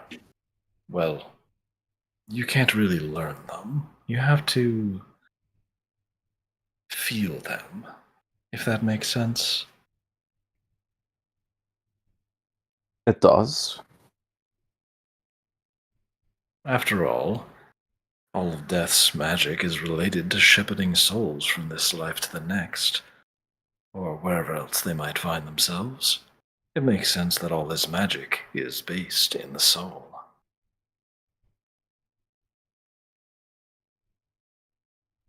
So, if I'm not mistaken, that one Henrik, Alstrel's taken an interest in him for a very specific reason. You might be able to squeeze out a few more uses of that magic through your typical means. But if you want to use the magic properly, I'm afraid that you would have to touch that bone. And if I had to guess, you're right. I'm not able to touch it. Well, not able to is a bit of a strong term. You might have about 12 seconds before your mind is pulled completely away from you. Well, hopefully it doesn't come to that. Aside from that... Yes? No, ignore me. Oh, pardon me.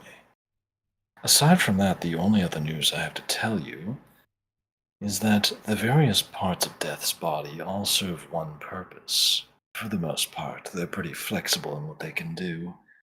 That finger bone has a way of silencing most magic. You know, a bit like how you hold up a finger to your mouth and go, shh, to quiet things down. Mm-hmm. We were given a first-hand demonstration when one Roku utilized just that technique.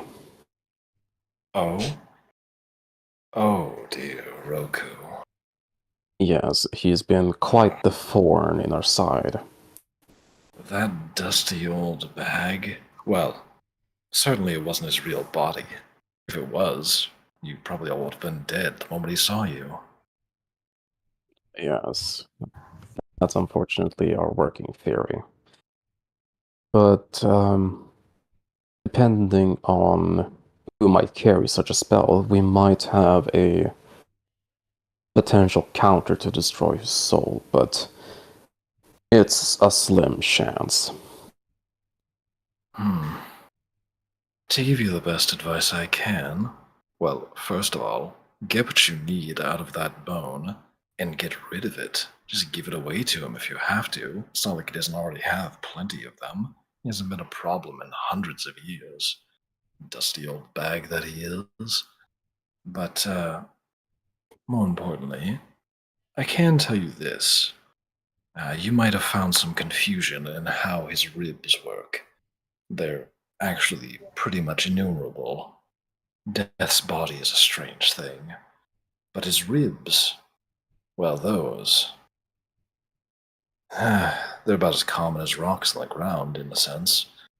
But each and every one of them is a sort of echo of something from the past, or even things that are yet to come. The only magic that comes from those is an echo of some tragedy that's occurred before. Aside from that, that's about all I've been able to, well, understand from them. Well, as I mentioned, our main use of the bone would be to help Henrik here get out of Aldestrel's hoard, to become a free man, as it were. Indeed. My advice to you, Henrik, you might only be able to do that if you actually touch the bone. Granted, you'll have a few seconds before your mind's torn from you, but that should be plenty of time to utilize it. Just, try and get some practice in with them first. Or any practice at all. And my better advice to you would be, don't leave his hoard at all. What do you have to lose, anyway? And you see Henrik just kind of... He does this kind of like... sort of tired, covering his face. Like half his face with his hand, and he goes, "It's complicated. I really don't want to get into my whole family dynamics right now." Oh, well, alright. By the way, how has Eldestrel been? Has he talked about me at all? Oh my... Thank you for your help, Alimir. But you've given us all the information that we need. Is there anything else you need to tell us? Fine, well, I can't really think of anything in particular. Just keep your wits about you and get done with using that bone as soon as possible. And you see, is a question. Yep, go ahead. There's a question I would like to ask before we depart. You wouldn't happen to know the spell Soul Cage, would you? A peculiar question to ask me. Why are you wondering? I mentioned our issues with Roku will be never ending as long as we have the bone.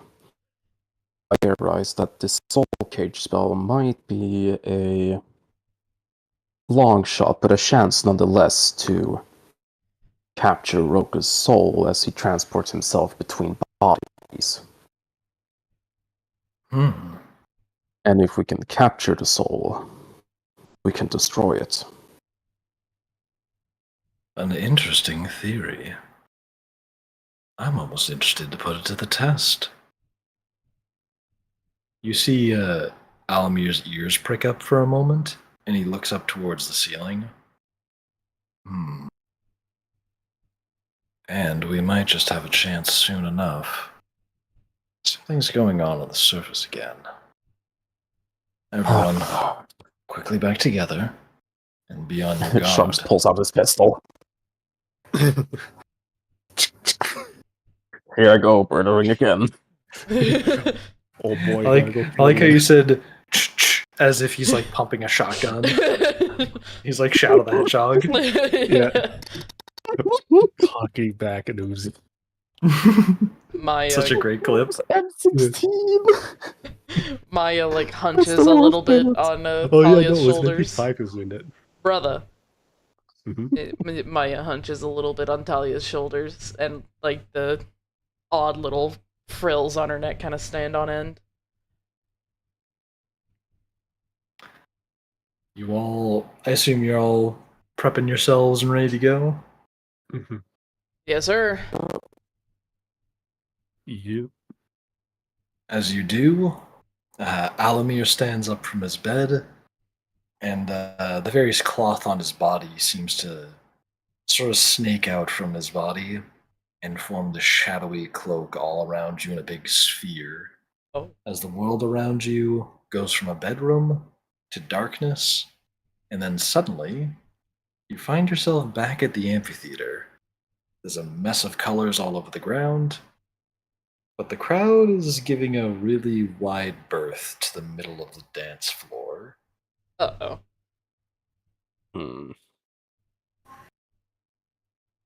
And you see an individual standing in the middle of it. And it's the blacksmith from before.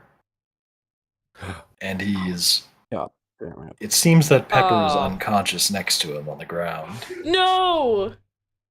Not again, Pepper.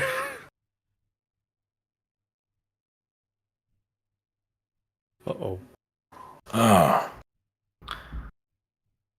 Fine of you all to finally join us.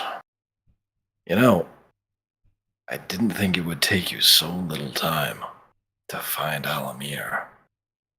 Yeah, even I have trouble finding him. Isn't that right, big guy? That's you, isn't it?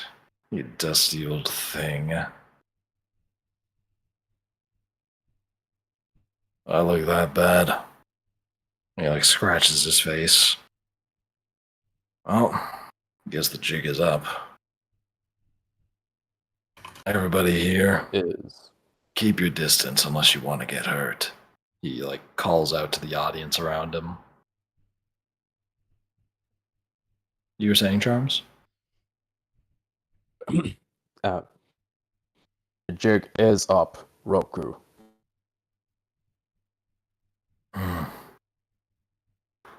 Yeah. But not for me. For you guys. What? Well, seeing how you're all so slippery, I figured I should just put you someplace that you can't slip away.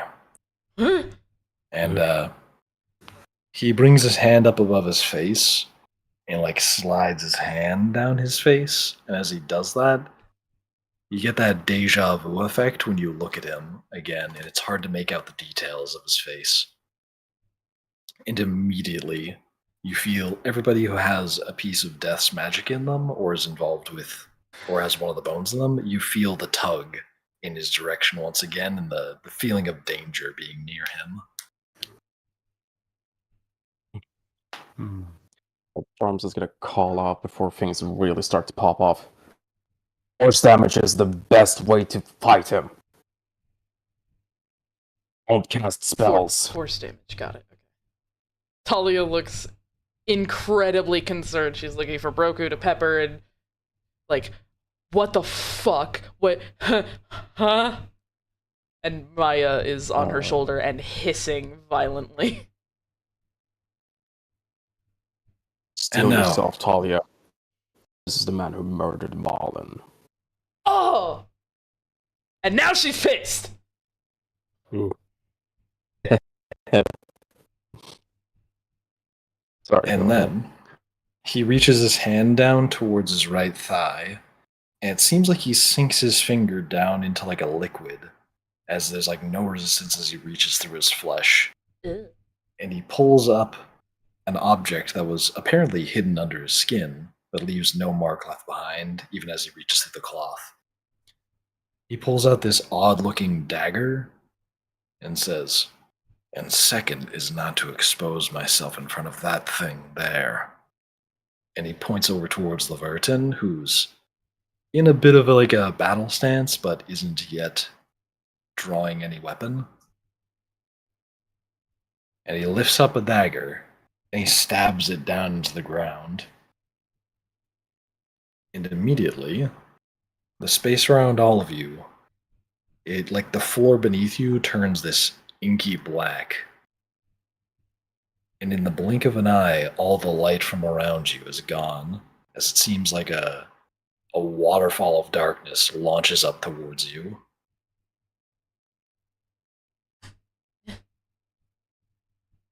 And that is where I'll end the session. Oh, fuck. Ooh. Hell yeah, baby. Oh, no. Oh, that's gonna... that's gonna get funky. Oh, That's man. gonna get real funny real quick. Thank you for telling Talia that's the guy that killed Malin, because she was just confused as shit. I'm putting you all in the cage. Sure, You put us in the cum cage. Oh no. What were you saying, No. Angels? What?